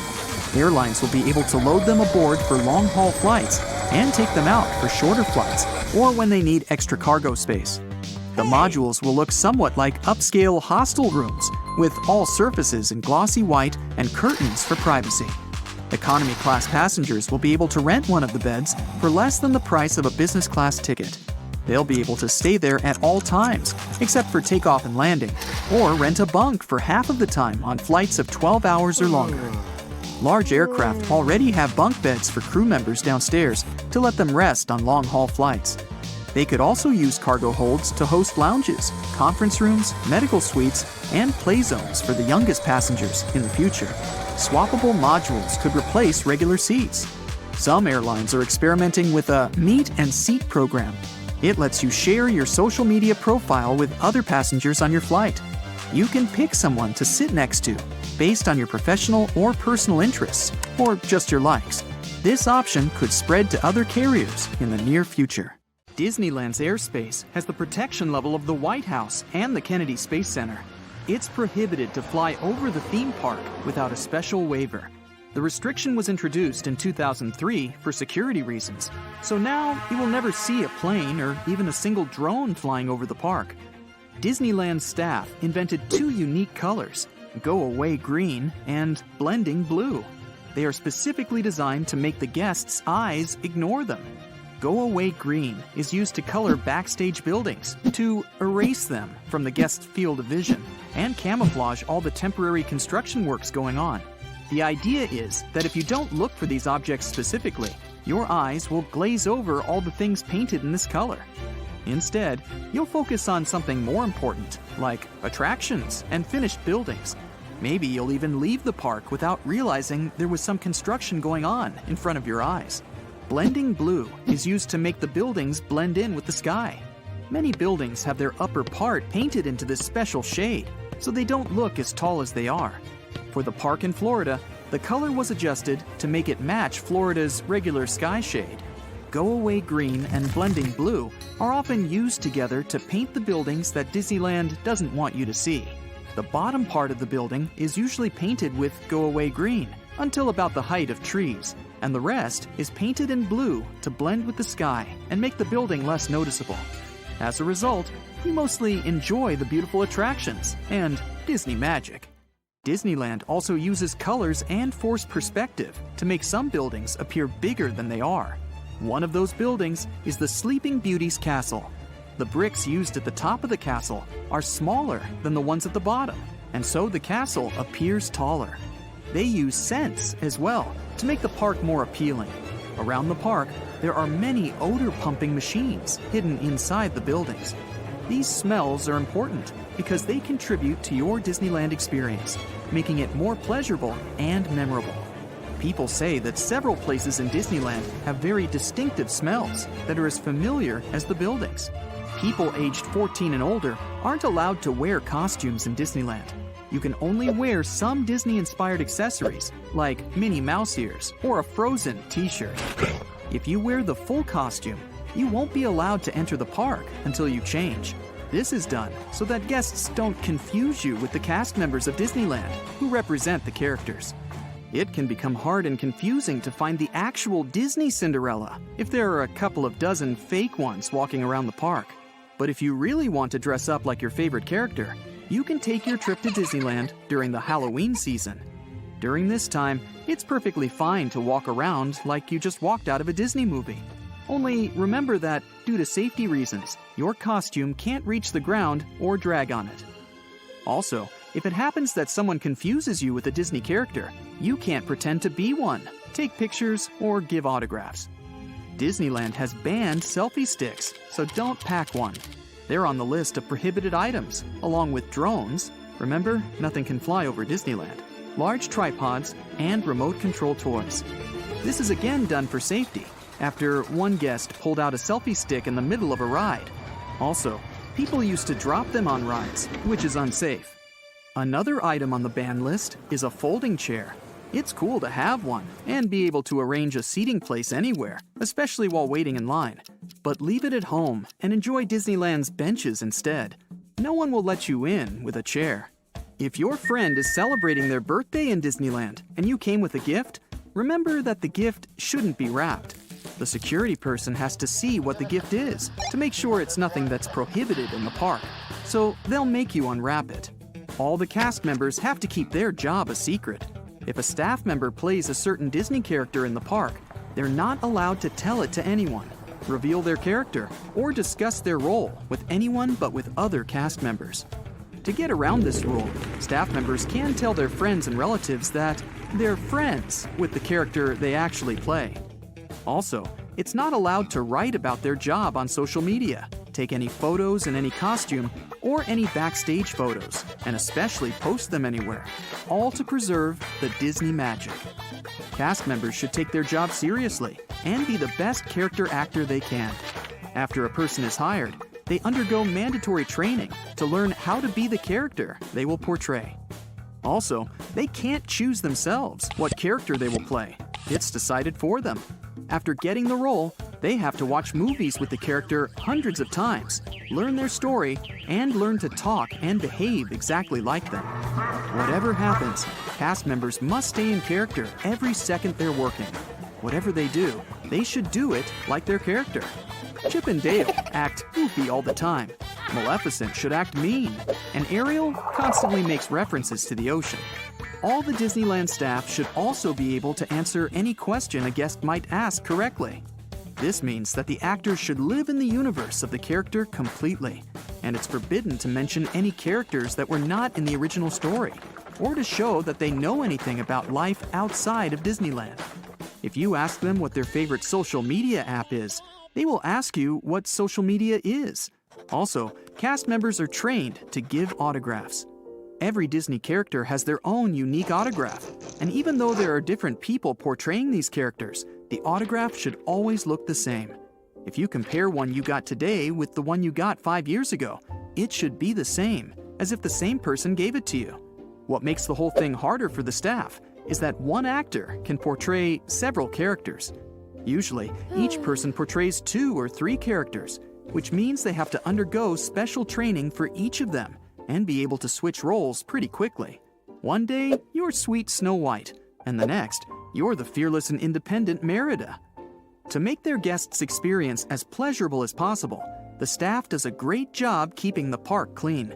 Every staff member, no matter who they are, a gardener, Goofy, or Princess Aurora, should pick up every piece of trash they see along the way. Of course, they should do it gracefully and nonchalantly, so nobody even pays attention to it. And guess what? They undergo special training to pick up trash like a true Disney character. To preserve the magic and not ruin the guest's experience with unpleasant things and mentions, employees also use a secret language. They use many codes so that guests don't hear what they're not supposed to hear. Code 101 means that something isn't functioning, and Code 102 is used when everything's back to normal. Don't be too flattered if some cast member calls you a treasured guest. People do misbehave in Disneyland, often trying to provoke the staff, but cast members must stay in character, even if it's hard to do. If some guest causes a lot of trouble and is very irritating, a staff member can refer to them as a treasured guest to let off some steam or to warn their coworker about the person's attitude. Also, if someone is being especially rude, they can be politely but insistently seen out of Disneyland by security. People who misbehave, for example, someone who tries to cut a power line or breaks some ride rules, can be banned from the park for a year. In case of more serious offense, the park management can even ban a person from visiting both Disneyland and Disney World indefinitely. In Disneyland, all staff members call each other by their first names, but if there are several people working at the same place and bearing the same names, it can get confusing. So, if there's already one girl working at Disneyland whose name is Ava, when another Ava joins the team, the new girl will get a temporary replacement name. She will wear a tag with her new name while at work and will be called that the entire time she's there. The Pacific Ocean stretches for more than 12,000 miles at its widest point. The distance is so great that you could fit 5 moons within this space. And the surface of the Pacific Ocean could fit all 7 continents.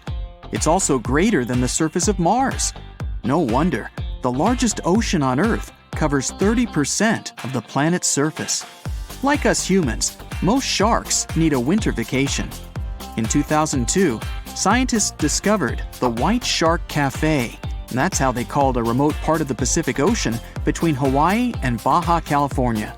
Coastal great white sharks migrate there in the winter. They spend several months there. The animals don't return home until coastal waters get warmer again. During the Stone Age, the entire population of Central Europe was around 1,500 people, which means they would all fit on a mid-sized cruise liner these days. Astronomers have figured out that the Milky Way weighs around 1.5 trillion solar masses, and one solar mass is the mass of our Sun. A tiny part of this weight is a supermassive black hole at the center of the galaxy, 4 million solar masses, and 200 billion stars. The rest is dark matter, mysterious and invisible. The platypus is a weird creature, a mammal, but with a duck-like bill, webbed feet, and a flat tail. Female platypuses lay eggs, and males have venomous claws on their hind legs. But the most bizarre thing, these creatures have no stomach. In other words, they don't have a special sac that produces digestive enzymes and acids. Scientists have discovered that some dinosaurs didn't roar. Instead, they produced sounds similar to a duck quacking and a pigeon cooing. One of the most mysterious sounds ever heard on Earth was the bloop. When it occurred in 1997, underwater microphones recorded it from a distance of 3,000 miles away. It resembled the noise of marine animals, but the volume was too great for a sound produced by a living creature. The bloop continued for 1 minute. It started from a low rumble and then rose in frequency. Experts claim that the smell of green apples makes rooms feel larger than they really are, and warm scents in a store, like cinnamon or vanilla, will make you spend more money than you planned. The longest mountain chain on our planet is actually underwater in the Atlantic Ocean. The mid-ocean ridge stretches for more than 40,000 miles. That's 5 times the diameter of Earth. You can't sneeze while sleeping. Your brain simply shuts down this reflex. If something like dust or animal hair triggers the need to sneeze, you have to wake up first. Luckily, you can easily fall back asleep after that. The longest TV ad ever was put together and shown in Brazil in 2018. It was made up of hundreds of short clips. The ad continued for 14 hours and even got to the Guinness World Records. It's also supposed to run online forever. If all sheets of Arctic ice and glaciers melted at the same time, the sea level would rise to the height of a 26-story building. Under black or UV light, ripening bananas look bright blue. That's because of the chlorophyll that's breaking down when the fruit is ripening. After befriending humans, dogs developed 2 muscles above their eyes that weren't there before. It helps pooches maintain better eye contact with their owners and makes their face more expressive. Those big puppy dog eyes that scream, "Adopt me!" Yep, that's the relatively new muscles in action. Because of tectonic plate movements, the Pacific Ocean shrinks by 1 inch every year, and the Atlantic Ocean gets bigger by the same amount. The gap between responses in a conversation usually lasts about 200 milliseconds. Experts say it's the smallest human response time. Sea otters have the densest fur of any animal on our planet. These creatures have more than 1 million hairs per square inch of their bodies. Plus, their fur has 2 layers. There's a shorter undercoat and a guard coat, which is longer. These 2 layers trap air twice as effectively. It prevents water from getting on the animal's skin. The water temperature doesn't usually rise above 35 to 40 degrees Fahrenheit in the deepest parts of the ocean, unless you get close to a hydrothermal vent. The water released by such vents can be heated up to 750 degrees Fahrenheit. Only immense pressure at the ocean floor keeps it from boiling. The Empire State Building's tower was designed to serve as a docking station for dirigibles. At that time, people believed these airships would become the main means of transportation in the future. The project included gangplanks, check-in and customs offices, and so on. But then, the engineers realized the wind up there was too strong for their plans, so they gave up on their idea. These days, there are only 2 ice sheets in the world left after the planet's last ice age. The first is the Greenland ice sheet. The second, the Antarctic ice sheet, is enormous. Clocking in at more than 5 million square miles, it's the size of Mexico and the continental US combined. Angel Falls, the largest uninterrupted waterfall on the planet, is more than twice as tall as the Empire State Building. During the dry season, the falling water sometimes evaporates before it reaches the ground. Tsunami waves often go unnoticed. They don't rise for more than several inches above the surface until they reach shallow waters. When the ocean is deep, though, these stealthy waves can travel at a speed of 500 miles per hour. That's as fast as a long-distance passenger airplane. Actors' brains work differently every time they're in character. Psychologists say it looks as if they're suppressing their own personalities while acting. It's as if their characters possess them. Corals that live in shallow waters produce their own protection from the sun. Without it, sunlight would harm the algae living inside them. To protect these algae, which are the main sources of food for the corals, they fluoresce. This process makes proteins that act like sunscreen. Facebook was once experimenting with artificial intelligence and created 2 AI chatbots. They could talk to each other, but the experiment had to be shut down. The bots started to communicate in a language no one but them understood. Experts have a better explanation than a robot uprising, though. They're sure the networks were just trying to improve the human language to interact more effectively. The Milky Way galaxy, which is our home galaxy, is more than 100,000 light-years across, and 1 light-year is the distance light travels in a year, moving at a speed of more than 186,000 miles per second. Almost 90% of all the volcanic activity on Earth happens in the oceans. The South Pacific has the largest concentration of volcanoes people know about. There's one volcano cluster that has 1,133 volcanic cones. All of them are active and cooped up in an area the size of New York State. When you arrive at a new place while traveling, your brain can't relax.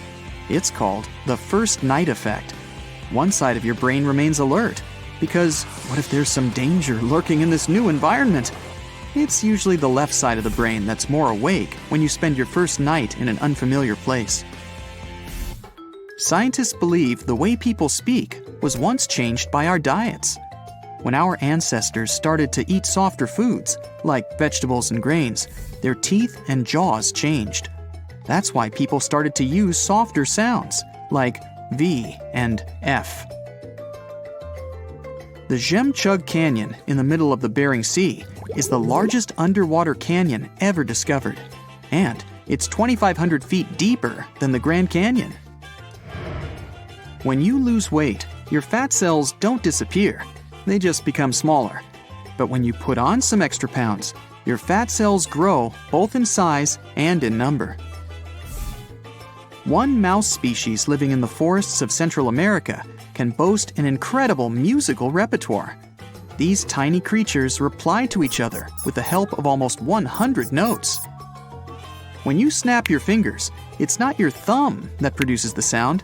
What you hear is your middle finger hitting against your palm. Cows don't like it when they have to stay away from their best friends. These animals have strong social bonds and make BFFs. When their close friends are away, cows even show physical symptoms of stress. There are more treasures and artifacts at the bottom of the ocean than in all museums in the world combined. Bug sprays don't actually repel mosquitoes. They just mask your smell and create a barrier so that bugs can't detect the carbon dioxide and lactic acid they're attracted to. Hey, we all want to get from point A to point B in the quickest, most direct path possible. Agreed? Good. But if you ever wondered why there's no direct flight from your hometown to your destination, there's a reason. When deciding on a new route, airlines have smart analysts who decide what that route will be or if it'll even happen. They got 2 main questions to answer: how many people want to go there, and how much money are passengers willing to pay? Depending on those 2 factors, airlines can make new routes and drop existing ones. Distance means fuel, and fuel means money. If they're not selling enough tickets to enough passengers going that route, out it goes. So it's not only us passengers wanting to get from A to B the fastest way possible. The airline wants to make it as efficient as it can be too, because time is money. By the way, it's always bugged me why people don't want to fly from B to A. It's always A to B. Why? B's a nice place, but you wouldn't want to live there? I don't get it. Anyway, back to the script. Whenever you're going on a road trip, you probably plan your route. You pick the best possible roads, you check how many gas stations, stores, and rest stops will be on the way. Even if you don't do that, airlines certainly do, because flying is a lot more expensive than driving. Before a flight starts, the crew makes a flight plan. The plan is uploaded to the aircraft's computer and shows the whole route from one city to another. The plane will have to stick to it most of the time, even though there's actually a whole set of routing possibilities. Because it's good to have a plan B, C, and D when you're moving a large chunk of metal through the sky with hundreds of people on board, airlines have the main route and backups to use in case of weather conditions or other possible issues. So, the people and the airline want the plane to fly the least time possible. As we know, the shortest way from A to B is a straight line. But when you look at the flight map, it's anything but a straight line. It's more of a rainbow shape across the globe. Why is that? Because showing our 3D Earth on a 2D map tricks your eye. Your plane really is flying in a straight line. Proof? If you take a string and connect, say, LA and Tokyo, you'll see it's as straight as lines get. But compare your string to the lines of latitude running across your globe. There it is, that rainbow. If we look at a live flight tracker, we can see thousands of planes flying at the same time in the same route. I mean, the whole map is covered. Look at them all.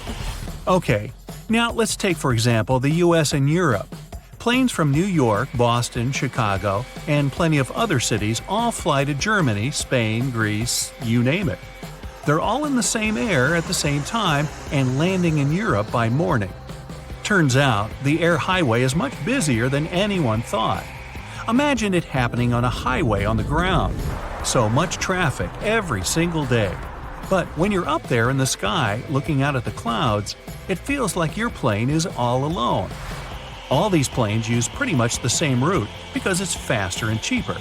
So how is it that thousands of aircraft, all basically on the same road, don't fly into each other? Well, the difference between the road and the sky is that the road is flat. Up there, thousands of feet above the ground, the space is 3D. So air travel takes perfect advantage of that. But you still have to coordinate all that movement, of course. Air traffic is managed by dispatchers who watch for planes and make sure they don't get closer than 3 miles to each other. Something that helps them do that is flight level regulations. All westbound flights stay at even-numbered altitudes. 34,000, 36,000 feet, you get it. All eastbound flights are at odd-numbered altitudes. 35,000 and 37,000 feet. Meaning there's at least 1,000 feet between planes flying towards each other. Doesn't sound like much when we're talking altitudes of tens of thousands of feet, but that's about the height of the Empire State Building. Some parts of the air have extremely high traffic because so many planes fly there every minute. Whenever an aircraft enters one of these super busy zones, it must follow a very specific route. But even in not-so-crowded zones, there are still thousands of planes. To share the sky safely, each must follow their own route that even has a specific name. And they have plenty of help staying on the right path. There are devices on the ground called fixed navigational aids, or nav aids for short. They send radio signals in the sky that an aircraft can pick up on. You also have waypoints that are simply geographical points on Earth. They're loaded into the GPS systems, and an aircraft must follow them. An airplane's whole route is basically flying from one waypoint to another, all the way to the destination place. Now, let's go back to that global flight tracker. Something else you'll notice is that planes mostly avoid flying over the ocean and large bodies of water, the Pacific Ocean in particular. Yes, you see some here and there because people do have to get to Hawaii somehow. But in general, everyone's flying around the Pacific, not over it. That's because it's a route that's preferably avoided. Whenever there's a nice path above the ground an aircraft can follow instead, it'll go for the ground. But that doesn't make any sense because flights over water are smoother. Turbulence is caused from hot air rising from the ground. When there's no ground below you and just vast water, the source disappears and you get a less bumpy flight. Still, flying over land is safer. It just comes down to more possibilities for emergency landing on the ground rather than, well, in the middle of the ocean. And planes that take those transoceanic flights are usually the big kind with 4 engines. It'd just be too dangerous for the ones with only 2 engines. Just imagine an engine fails, and that plane would have to rely on the one other engine it has. If possible, just best avoid it. But big ones also prefer to have a safe place to land just in case. Now, show me an airport in the Pacific Ocean. Not many of them, huh? Hence, why everyone's flying around it. Another region that planes prefer to avoid is the Himalayas. Again, doesn't mean it never happens, just better not to. The Himalayan mountains are higher than 20,000 feet, with Mount Everest reaching 29,032 feet, just to be precise. Most planes fly at about 30,000 feet, and that's just way too close for comfort. Not to mention the winds are strong there, and mountains make it difficult to maneuver the aircraft.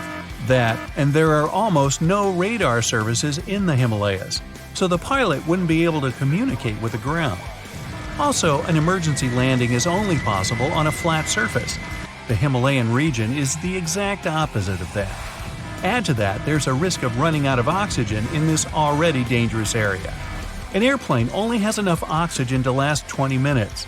Plenty of time for the pilot to lower to at least 10,000 feet to a safer altitude with more oxygen. But the Himalayas make that pretty much impossible because, well, mountains, poking up all over the place. You get the picture. Back to our flight tracker map. You'll also notice hardly any planes flying over the poles, except that one up in the Arctic. Hey, what are you doing there? Ah, Dubai, Seattle. Well, it's one of the very few. This route likely got a special approval, navigation system, and a unique set of preparations. The problem here is that the poles interfere with the navigation. Compasses there go berserk and are of no use. The Earth's North Pole has a very strong magnetic field that's constantly changing. The magnetic field moves, making true north different from what pilots see on their devices. If they're just a few degrees off course, it could end up costing them dearly over long distances. That's why very few planes actually fly over the Arctic. And forget about Antarctica, nobody's flying over it. Not that you're not allowed, it's just that almost 70% of Earth's land is in the Northern Hemisphere, and nearly 90% of the world population lives up there. Hey, the more you know. Ah, the Bermuda Triangle. Such a lovely spot. Well, it's also known as the Devil's Triangle. Sailors and pilots around the world have been scared of this place for a long time. Stories of missing ships and planes have made plenty of people think it's an area of paranormal activity. Many people try to avoid traveling through it, and their fears make a lot of sense, because lots of the things that have happened there are difficult to explain. But let's have a look at flight radar for the area. The Bermuda Triangle is where the Caribbean islands are, and they're very popular places for people going on vacation. Millions of tourists visit these places every year, and they travel there on ships and planes. Plenty of small airplanes and boats constantly travel between the remote islands, and they don't encounter any spooky stuff. So you can be sure that all of the planes on this map are going to reach their destinations in one piece. But the myths about the Bermuda Triangle must have come from somewhere. So far, scientists and researchers haven't managed to explain some of the incidents that happened there. So let's deal with all the rumors and investigate some of the weirdest things that have gone on in the Bermuda Triangle. Mysterious things took place there even before we had modern satellite navigation systems. Pilots and the captains of ships used to navigate with compasses and maps. This is where people noticed the first strange thing about the Bermuda Triangle. Many old sailors claimed that their compasses just used to go crazy in this area. Their needles would just spin around or point in the wrong direction. But there's actually nothing creepy about this. There's a magnetic anomaly here, which is created by metal underground. Compasses react to magnetic anomalies in strange ways. They can be found all around the world, and scientists know a lot about them. Plus, because ships and planes now have modern technology, they're no longer a danger to navigation. The Gulf Stream also runs through the Bermuda Triangle. Think of it as a river that flows within the ocean. Its current can reach a speed of 6 feet per second. This means it can probably be blamed for pushing some ships that pass through there off course. When they stray from their paths, it's pretty easy for these ships to get lost. But what's also important here is that the air of the Gulf Stream mixes with cold air, and the difference in pressure can cause severe storms. Some people think that these storms can become so powerful that they just demolish any ships and aircraft that are nearby. A lot of newbie sailors and pilots don't take this into account when they travel through the triangle. By the way, this is why it also gets called Hurricane Alley. Other people have more unusual explanations for the Bermuda Triangle, though. There's a theory that it's a favorite spot for visiting aliens from outer space. All the people that went missing there were actually taken by the aliens for their experiments. Hey, like I already said, lots of folks like this area for vacations. Other people think that the triangle was home to the ancient civilization of Atlantis a few thousand years ago, in a place where the modern Bahamas are now. They say this civilization was mysteriously absorbed by the Bermuda Triangle. The theory is that the triangle is basically a sort of portal to another dimension, and all the missing ships and planes were sucked into it. All these ideas are probably just myths, though. It's more likely that the tough weather conditions are what's really behind the mystery of the Bermuda Triangle, along with simple human mistakes. But the experts still can't explain a few incidents that happened there, including one that apparently involved time travel. It all happened in December 1970. Bruce Gernon was flying a plane from Andros Islands to the Florida coast. When he was at 11,500 feet, a giant cloud appeared right in front of him. It got bigger and bigger, and there was no way he could fly around it. Instead, he had to go through it. As he flew inside, the plane was surrounded by darkness. It was as if the day had turned to night in a split second. Suddenly, Bruce began to see white flashes of light all around him. They were so bright that they lit up the entire sky. But they weren't lightning bolts, although he really couldn't explain what they were. His journey through the strange cloud lasted almost half an hour. During this time, the cloud changed shape. The space around the plane formed a tunnel, and then the tunnel began to get narrower. All the instruments and navigation equipment in the plane started going crazy, and the electronics stopped working. Bruce tried really hard to stay calm as he struggled with the controls.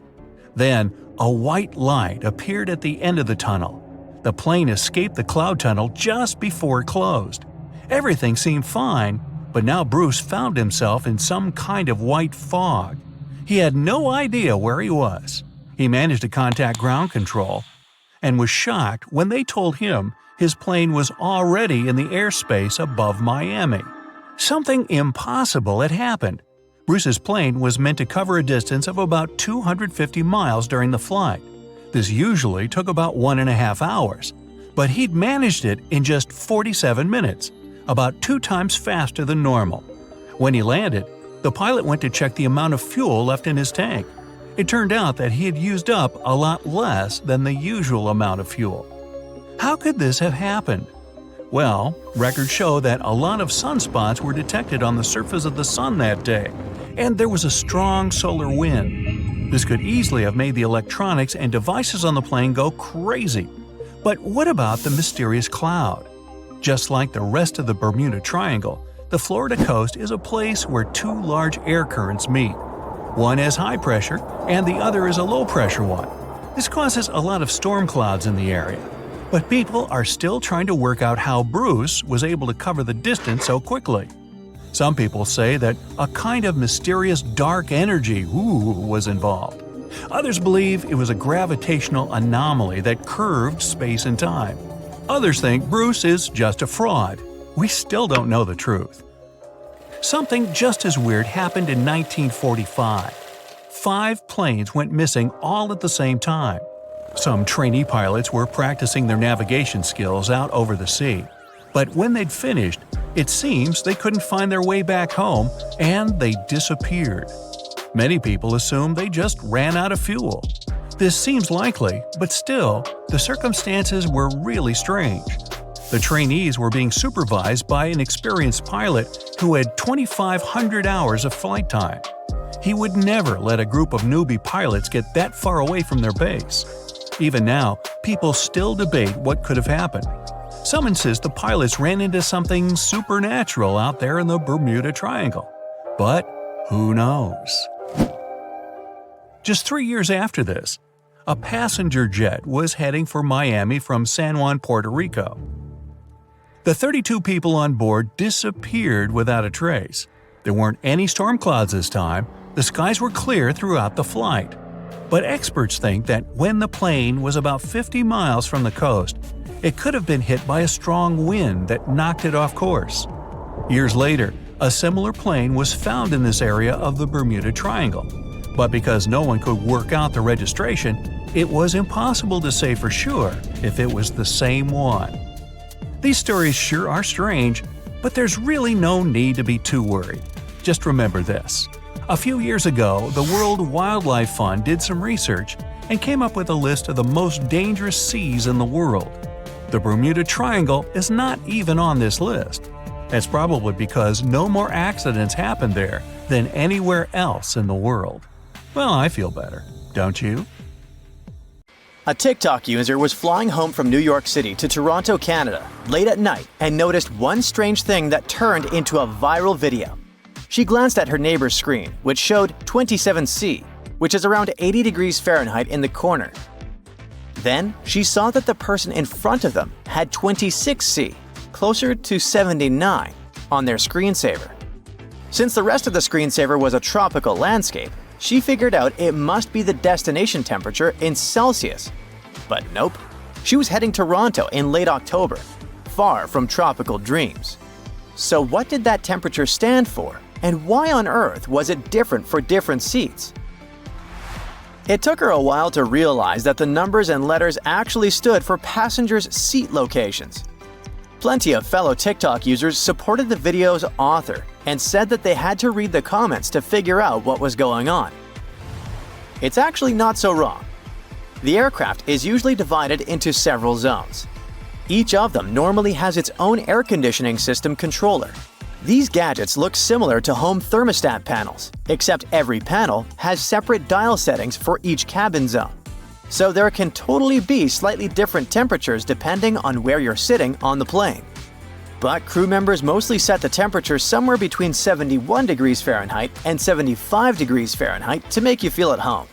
This is the temp you're most likely to set on your AC at home, right? And because all people have different body temperatures, the airplane crew mostly aims for the lower end of that spectrum, especially during morning and afternoon flights in the summer. Feeling a bit chilly is definitely better than sweating, as stuffy air makes it harder for passengers to breathe. And those who have motion sickness might feel even worse in a warm temperature while flying through turbulence. Conditioned air from the cabin also goes into the cargo hold in the belly of the plane. It gets a little cooler by the time it reaches there. Plus, the cargo area is less insulated than the cabin, so it's mostly around 44 degrees Fahrenheit in a Boeing 767 cargo hold. The bulk area where pets are traveling can get as warm as 68 degrees Fahrenheit. Depending on the plane's position, it comes from three main sources. When a plane is parked at the gate, it often uses air from the ground. This air, called preconditioned air (PCA), comes from a big air conditioning machine on the ground. You might notice a big yellow tube connected to the plane. This is how the ground air gets inside. Sometimes a gas-powered air car can be used instead. Ground air is usually powered by electricity, which is cheaper, cleaner, and quieter than running the plane's engines. But it doesn't always keep the cabin cool enough, especially on hot days or if the tube gets kinked. Cities like Las Vegas and Phoenix, which have very hot weather, have some of the best ground air systems in the US to handle the heat. The second source of air aboard is the APU, or Auxiliary Power Unit. It's like a mini engine in the tail of the plane. It's the second option for cooling or heating the cabin, especially if ground air isn't available. The APU can work even on the hottest days. During quick stops, the APU might stay on the whole time to keep the air inside comfortable. If the plane is preparing to leave the gate, the APU gets switched on just before the ground air is disconnected. The plane's main engines can also provide air for the cabin. This happens when the engines are running, usually after pushback or during the flight. The engines can keep the cabin cool or warm while also managing the plane's pressurization. If the cabin feels too hot or cold, pilots can fix it if they start the engines early. If not, they can use other sources of air. This might not always work, especially when the temperatures are going up and planes get extra hot just sitting on the runway. One flight attendant shares the story of how she felt hot, dizzy, confused, and then blacked out aboard. Another flight in Florida was delayed an hour because it was 93 degrees inside the cabin. The gate agent told the passengers they had to wait for it to drop to at least 85 degrees to board the plane safely. The sun wasn't even up yet at that time. Sadly, the external AC units and the auxiliary-powered cooling systems don't always work properly because of maintenance issues. You can increase your chances of feeling comfortable on the flight if you look up the flight number and what type of plane it uses. Newer planes will have more advanced onboard technology. Some will even have temperature regulation by now. So you'll only have to fight a couple of neighbors to get to the temperature you prefer. But then there's also the cost control problem. Some airlines make their pilots save money on fuel and maintenance and won't let them use the auxiliary power unit and other engines while the plane is at the gate or on the runway. If they use too much fuel for AC on the ground, they might have to refuel later on. Another big problem with hot weather is how it affects takeoff. Planes are very heavy and gravity pulls them down to the ground. To get into the sky, they need lift, which is the force that opposes the weight of the airplane and holds it in the air. When the air gets hotter, it expands, which means there are fewer air molecules to push the plane upward. For every rise of 5.4 degrees Fahrenheit, an airplane loses about 1% of its lift. So, in really hot weather, it can be much harder for planes to take off, and if it gets too hot, it might even be impossible. The problem is especially tricky at airports in high places, where the air is already thinner, and at airports with short runways, which give planes less time to speed up. For example, at 68 degrees Fahrenheit, a plane might need a runway that's 6,500 feet long to take off. But if it's 104 degrees Fahrenheit, the same plane would need 8,200 feet of runway. In 2018, because of a heat wave in London, they had to remove passengers from 14 flights. It happened at London City Airport, which has shorter runways than other airports in the area. So they have to take off at a steeper angle. It would have been impossible if the plane had been loaded to the max, and they would have had to use a lot of extra fuel to make it fly. On one flight, they had to ask 20 passengers to stay behind. Since no one volunteered not to fly to Ibiza, they had to choose them at random. This made the plane lighter and let it take off safely. Scientists have also noticed that headwinds that help the plane take off have slowed down by about 2.3 knots every decade. It reduced the maximum takeoff weight for planes. If you're more worried about the cold than the heat, there's some good news for you. Since planes fly at almost 40,000 feet above the ground, they can perfectly survive freezing temps of around negative 70 degrees Fahrenheit. They keep the fuel warm on the ground, and once the plane is flying, the engine heats it up, so it works perfectly even in the icy skies. Cold air actually helps planes fly better because it's denser than warm air, which means they can take off more quickly and fly more efficiently. But cold weather has its challenges, like ice and snow. If snow or ice sticks to important parts of the plane, like the wings, it can mess up the smooth airflow that helps the plane fly. To fix this, ground staff sprays the wings with heated antifreeze liquid to melt the snow and ice. When the plane is flying, the wings stay ice-free because the engine's hot air warms them up and the plane's speed prevents snow from sticking.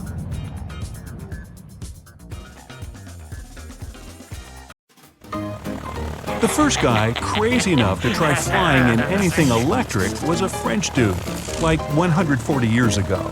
The main problem back then, batteries weren't exactly long-lasting or powerful. Apple, Tesla, Samsung, modern batteries last ages. Well, not really. Even the biggest electric car battery couldn't keep a plane in the air, not for long anyway. Right now, 1 pound of airplane fuel has almost 60 times more energy than a regular battery. They would need to make the fuel tank 60 times bigger and fill it with batteries. But batteries are heavy, so you'd need to make the electric airplane more powerful to handle the weight. So then you'd need even more batteries, which would mean more weight. So you'd need to make an even stronger, You get the picture. But engineers are trying to find a balance. In 1973, two of them put an electric engine on a glider, and it flew for 14 minutes. Not really long enough to fly anywhere, but it was still the first manned electric aircraft flight ever. A few years later, one stayed in the air for 35 minutes. Its electric engine had only 3.5 horsepower, and its battery was borrowed from a Hughes 500 helicopter. The roof of the airplane had solar panels on it, but how much charge are you going to get in 35 minutes? Things are a lot easier when you're talking about pilotless planes. Mostly they're just way lighter. No human, no chair, no doors or extra windows, zippo. NASA's Pathfinder set a world record for an altitude of 71,000 feet. No jet engines, no fuel, just a pretty strong battery. In 1990, the Sunseeker 1 crossed the entire United States with an electric engine. It took 21 flights and 121 hours in the air. Most normal commercial planes do it in one go, and it only takes about 5 hours. After that, tech started getting way better. Time for the Solar Impulse. What a great name for a band. The wingspan of this giant was about the same as the Airbus A380, the largest passenger aircraft in the world. But its total weight was basically the same as an SUV. They put massive wings on it and loaded them up with solar panels. This time they really did recharge the plane as it flew around. It could stay in the air for an incredibly long time and travel huge distances. As part of its round-the-world trip, it spent almost 5 days in the air and traveled over 4,000 miles between Japan and Hawaii. Aloha! Why did it take 5 days? Because that thing only goes 45 miles per hour. That's like your grandma driving on the highway. My grandma has a lead foot. And you can't just build a plane. First, you need to pass through a tough certification process. Every screw, nut, bolt, every inch of your new plane needs to be tested for safety. That takes years. So many dreamers have gone another way. They take an existing aircraft, throw away the old gas-burning engine, and switch it out for an electric one. Electric engines are much lighter and they take up less space. But those heavy batteries more than make up for it. These upgraded planes can take off, but can only fly short distances, which is amazing. Jet planes emit about 1 billion tons of CO2 a year. They're a major player in the pollution game. But half of all flights in the world are less than 500 miles long. It's one thing to get a giant plane in the air to travel from New York to Paris, but it's totally different if you only need to fly New York to DC or Seattle to Vancouver. They're only a few hundred miles, but they use some of the same planes. It's crazy. They literally take off, gain the right altitude, and immediately begin their descent. That's like driving to your own mailbox in a tank. Each hour in the air costs the airlines thousands and pumps a bunch of CO2 into the atmosphere. So let's do it. Step 1. Replace the fuel-munching planes with electric ones. It'll be cheaper for everyone, quieter, and cleaner. Done. Just one problem. Electric planes can only take 1 to 2 passengers at a time. That's the pilot and co-pilot. The way forward? Build an electric plane from scratch. Aviation Alice. It might just be the first fully electric commercial aircraft, carrying 9 passengers and 2 crew members. It looks kind of like an overturned boat and has 3 propellers, 2 on the wings and 1 behind its V-shaped tail. As long as a school bus, as wide as a limo. Its secret? It's almost twice as light as a school bus. That helps the engines work less and means longer flights. It's made of composite materials, which is science talk for stuff that's not metal, basically what some boats are made of. And its batteries take up 60% of its weight. They're everywhere, in the wings, tail, beak, eyes, feathers. Just kidding. Alice has a max range of 650 miles. That's like LA to Vegas and back. And then back to Vegas one more time. Its cruising speed is only 275 miles per hour, much slower than fuel-powered planes. But the main advantage of Alice is money. 1 hour in the air costs the airline $200. That's way cheaper than even those tiny planes that millionaires use to fly to Cabo for the weekend. So what's aviation waiting for? Mostly it needs infrastructure, but that might not be such a big problem.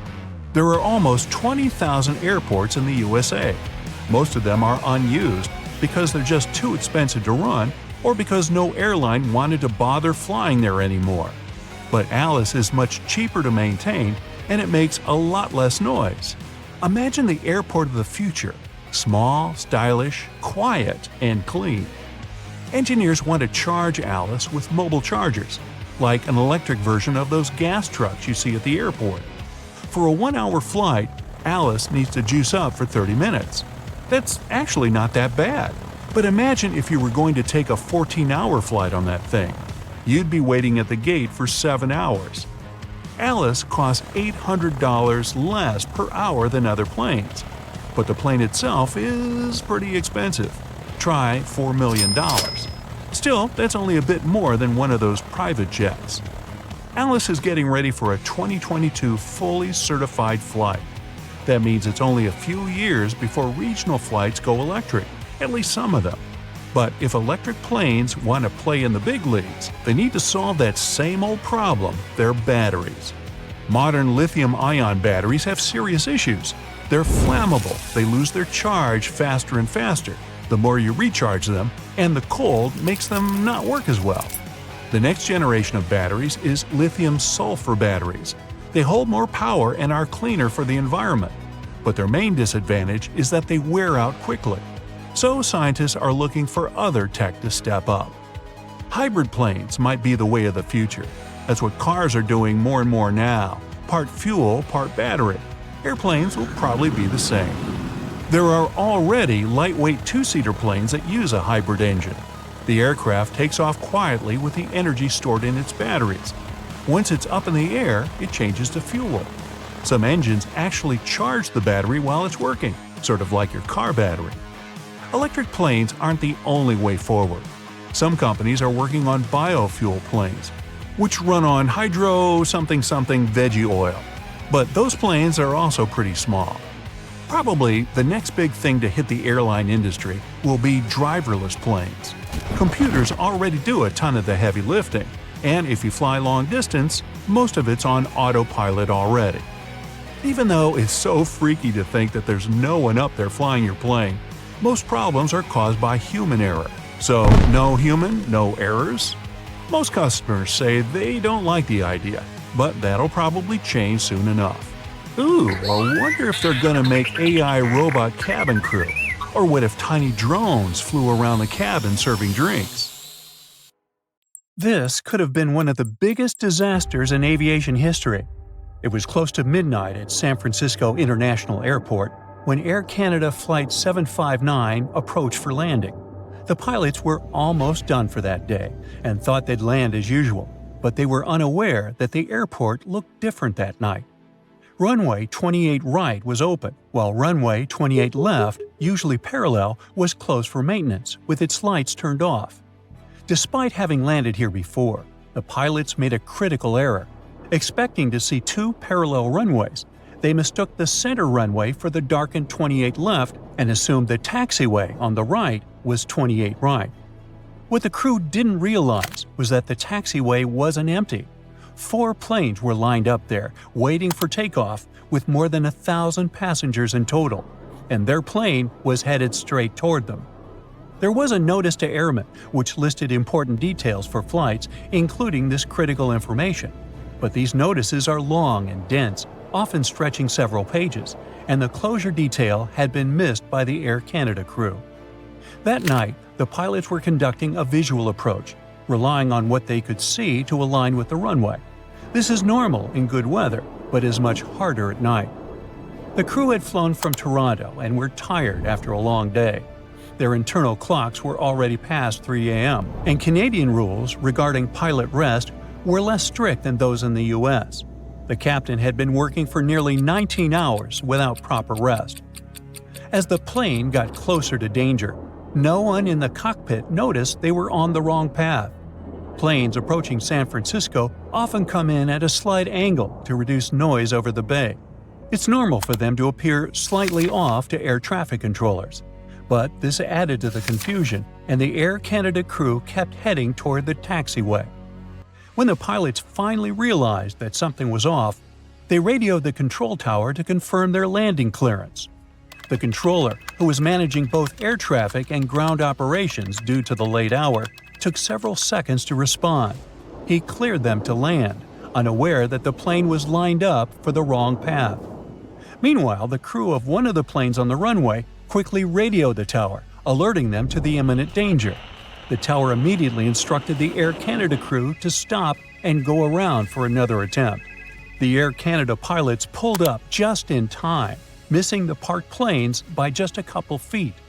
The pilots, still shaken from the near miss, saved hundreds of lives. After the incident, a full investigation was conducted. Now, there are new safety measures, but there are still concerns about whether the lessons learned are enough. Recent years have seen an alarming rise in such awful close calls. Qantas Flight 32, a scheduled flight from London to Sydney via Singapore, encountered a critical emergency on November 4, 2010. Just minutes after taking off from Singapore's Changi Airport, as an Airbus A380 was flying over the Riau Islands in Indonesia, it encountered a serious problem. One of its 4 engines underwent an uncontained failure. For the next 2 hours, the crew faced a tense and difficult situation as they tried to figure out how badly the plane was damaged. The accident happened at 10:01 a.m. Singapore time. When the engine went off, pieces of it flew into the wing, damaging important systems. The fuel system was hit, causing leaks and even starting a fire in one of the fuel tanks. It also took out one of the plane's hydraulic systems, which help control things like the flaps and landing gear. It disabled the anti-lock brakes, which are crucial for safe landings. 2 of the other engines started to lose power as well, and the flaps, which help control the plane's descent and speed, were damaged. Despite the harm to the aircraft, the crew realized it was still controllable. They decided to circle near Singapore for about 50 minutes while they carefully checked the condition of the aircraft. The first officer and the supervising captain then used a special landing calculator to see if they could land safely at Changi, even though the plane was 50 tons heavier than its maximum landing weight. At first, the system couldn't give them a landing distance, but after adjusting for the fact that the runway was dry, it showed they could land with only 328 feet of runway left to spare. At 11:45 a.m., the plane landed safely at Changi Airport, but because it was going about 40 miles per hour faster than usual, 4 of its tires blew out when it touched down. After landing, the crew ran into another problem. They couldn't shut off the number 1 engine. Emergency crews had to step in and put out the engine themselves. The crew had to decide whether to evacuate the plane right away because fuel was leaking near the overheated brakes, which could have caused a fire. Captain David Evans later explained that, despite the risk, it was actually safer to keep everyone on board until things settled down. The cabin crew stayed on high alert, ready to evacuate passengers immediately if the situation got worse.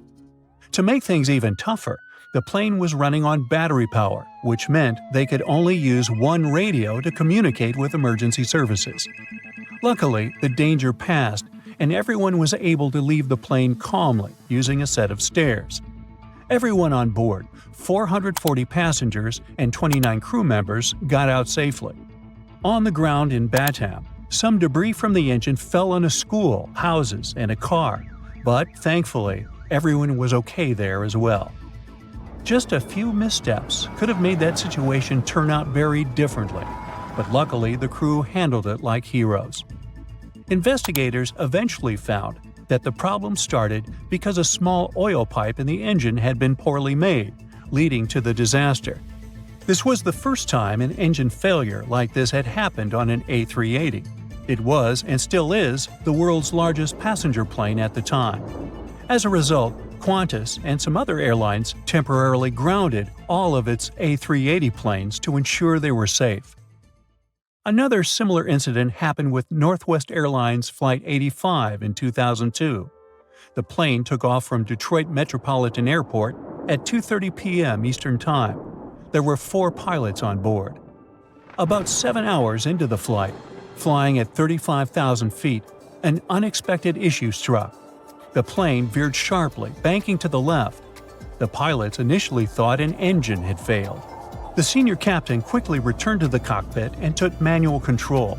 An emergency was declared, and they decided to divert the flight to Anchorage. It was hard to communicate, as they were in a zone with weak signals. Eventually, they connected with another Northwest Airlines flight nearby, which relayed their emergency call to Alaska. The situation was so unusual that none of the usual emergency procedures worked. The flight crew called Northwest Airlines headquarters in Minneapolis for help, but even they couldn't find a solution. Thankfully, the pilots worked together to control the plane. They managed to steer the plane using the ailerons, and by applying more power to one engine than the other.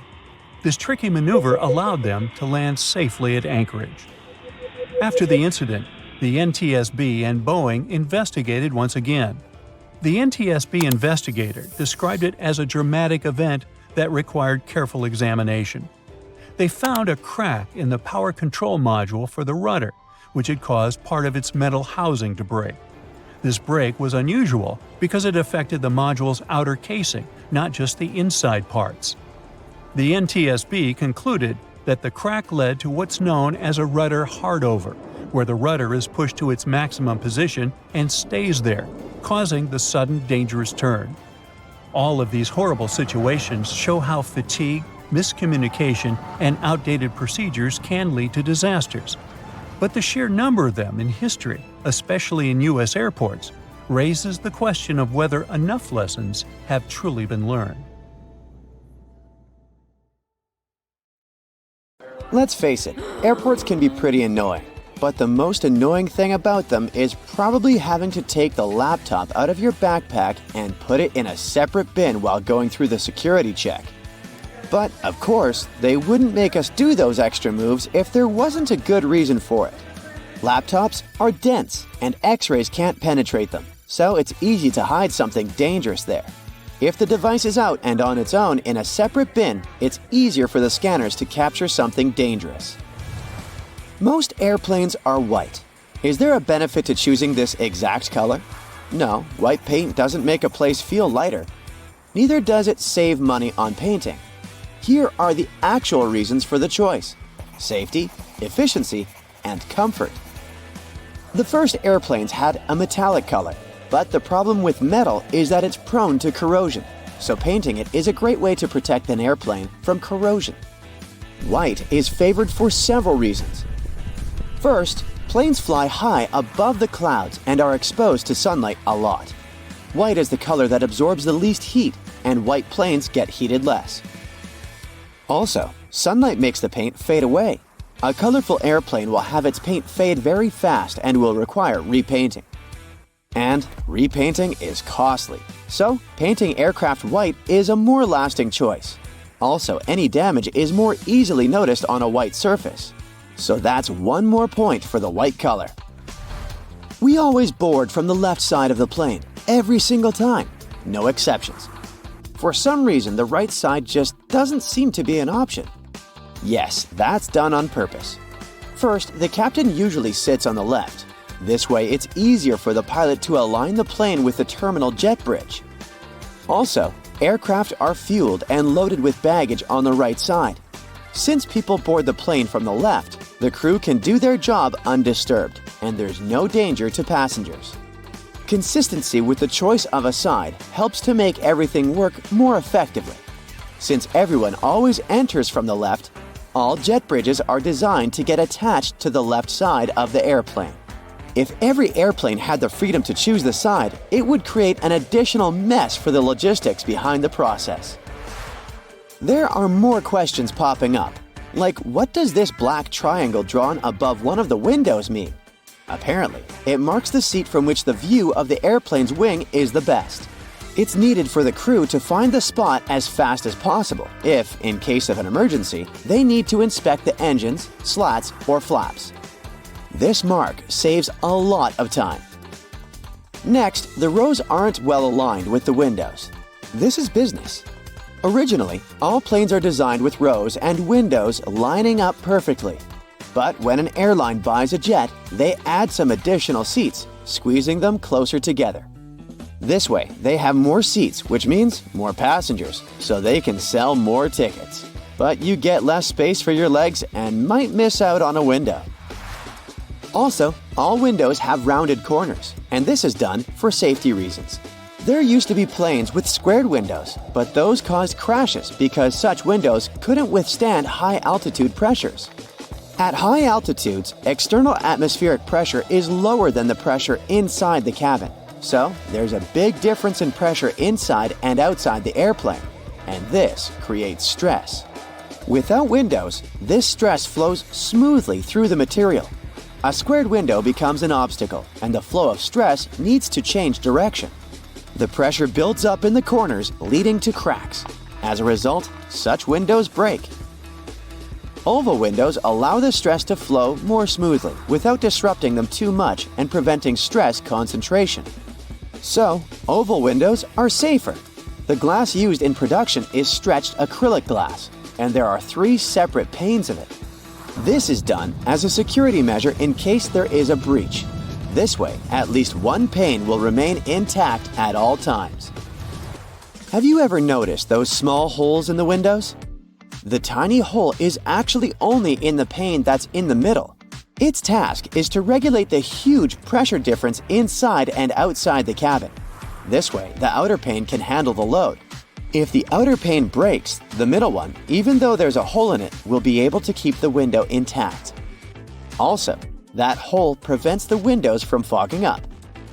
Now, let's say you want to relax and watch a movie. Luckily, there's a pair of headphones. But they're weird. They have a 2-pronged plug. No, this is not some kind of advanced technology. This is a witty move to prevent theft. If you can't use them anywhere else but on the airplane, no one will have the urge to snatch them away. Outside the airplane, they're basically useless. And then they bring food. There are people who love airplane food and people who aren't very fond of it. But most will agree that food does taste different in the air. Turns out, it's actually a thing. Low air pressure, lack of humidity, and background noise that we have at high altitudes change the functioning of our taste buds. They become less sensitive to sweet and salty foods, so airlines have to use more seasoning. Have you ever wondered what would happen if someone opened an airplane door accidentally? This wouldn't end well. It would be very dangerous to say the least. More specifically, soon there would be a lack of oxygen in the cabin. But gladly, no one can open that door accidentally. The pressure difference between inside and outside makes it almost impossible. It would take some immense strength to open it.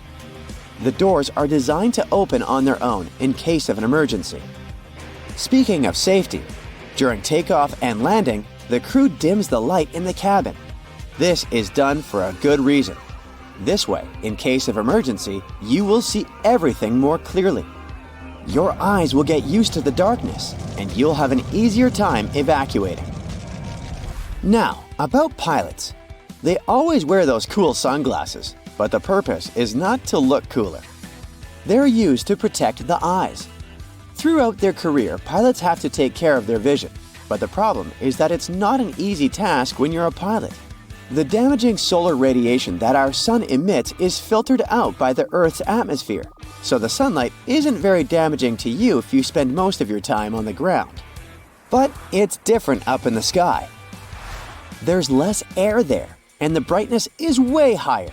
And with every 1,000 feet of elevation, the solar radiation is around 5% stronger. On average, aircraft fly at an altitude of 35,000 feet. This means that the amount of UV radiation is 175% greater than on the ground. This is very damaging to any person's vision.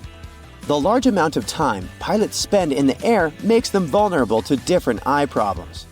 And having eye problems can cost a pilot their career. So, wearing sunglasses is a crucial thing for them, and these sunglasses must be of the best quality. They should minimize the impact of sunlight and withstand UV rays, providing 100% protection for the eyes. Also, they can't be polarized, since polarization can mess with the perception of the cockpit displays. They should provide the best clarity, decrease eye fatigue, and minimize color deformation, so that pilots can see just like they would without their sunglasses on. There are so many ways to make airplanes safer. For example, they could have ejector seats so that every passenger could be rescued. In reality though, it's way more difficult than it sounds. If there were ejector seats, your trip would be very different. Everyone would have to be strapped into a seat with a harness to make sure they wouldn't fall out of it. Then you would have to wear an oxygen mask all throughout the flight. An emergency can occur at any time. Then, ejection in itself is a big pressure on your body. Even fighter pilots who are physically prepared can still suffer severe injuries. For an average person, this process wouldn't be safe.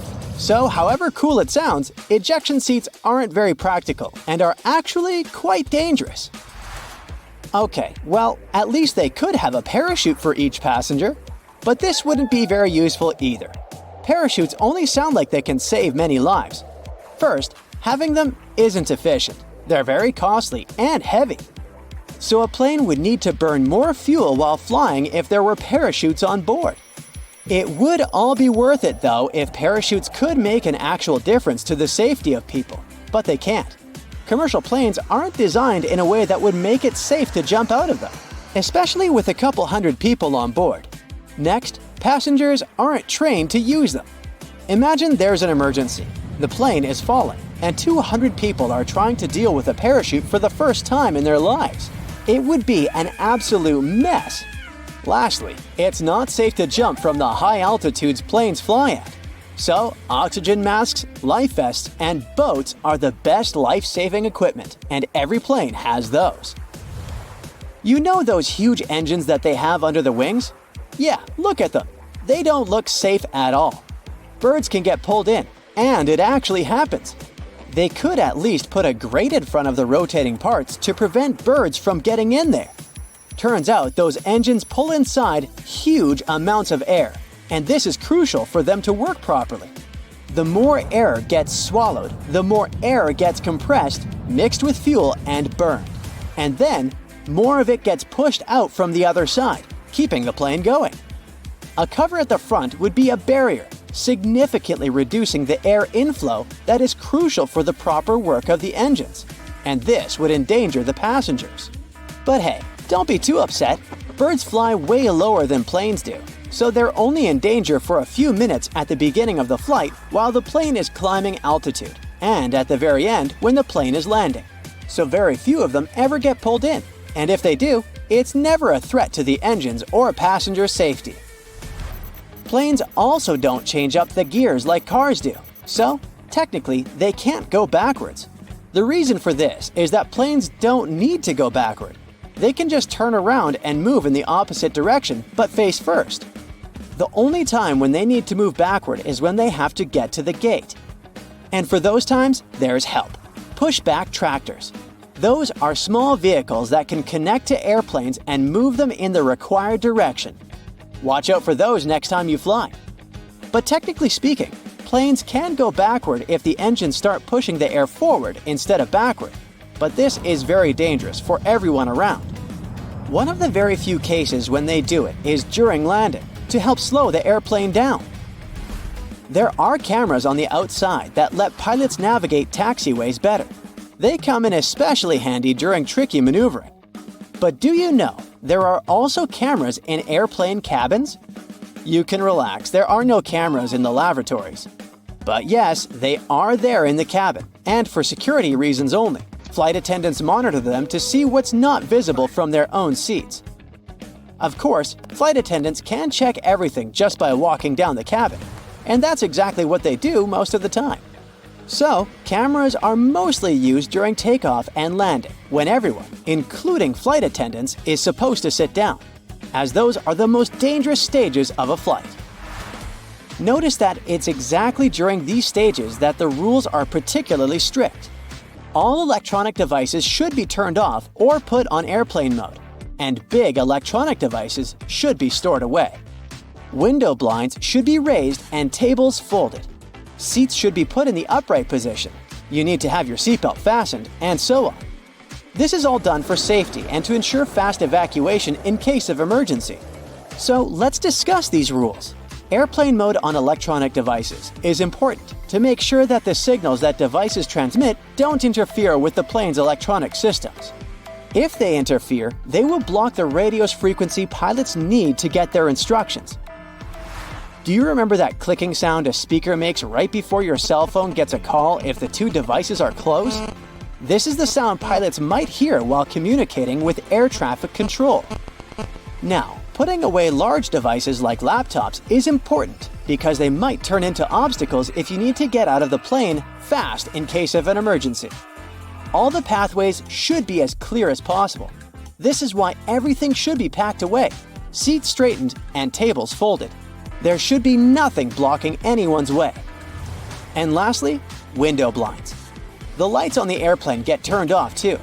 Those two things are done to make sure your eyes get used to the natural light outside the aircraft. Imagine it's night, some emergency happens, and the lights that were left on suddenly go off.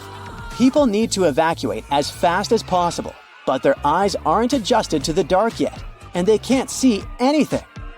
This will slow everyone down. If the lights inside are out, people get used to the darkness and will be able to evacuate faster. The same goes for window blinds. If it's day and they are raised, people are used to the light outside and can evacuate faster.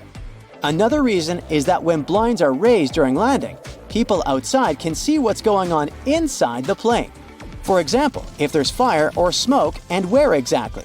This way, they can plan the evacuation process better. Also, you might have noticed black triangles drawn above some windows on the airplane. These triangles mark the seats from which the view on the airplane's wings is the best. It's needed for the crew to find the spot as fast as possible if, in case of emergency, they need to inspect the engines, slats, or flaps. This little triangle saves the plane crew a lot of time. We do talk about emergencies a lot, but they really don't happen often. It's more dangerous to drive a car than to fly by plane, and most of us get in the car every day. Yet, the fear of flying is still very much out there, and people can get superstitious. In many cultures, the number 13 is considered unlucky, so airplane companies that often fly to those destinations just omit row 13. It's a small thing to do, but it can spare a few anxious passengers who happen to sit in row 13. In other cultures, like in Italy and Brazil, 17 is the unlucky number, and some aircraft have both rows 13 and 17 missing. In airplanes that fly to China, they can often omit row 14 instead. That's it for today. So hey, if you pacified your curiosity, then give the video a like and share it with your friends. Or if you want more, just click on these videos and stay on the bright side.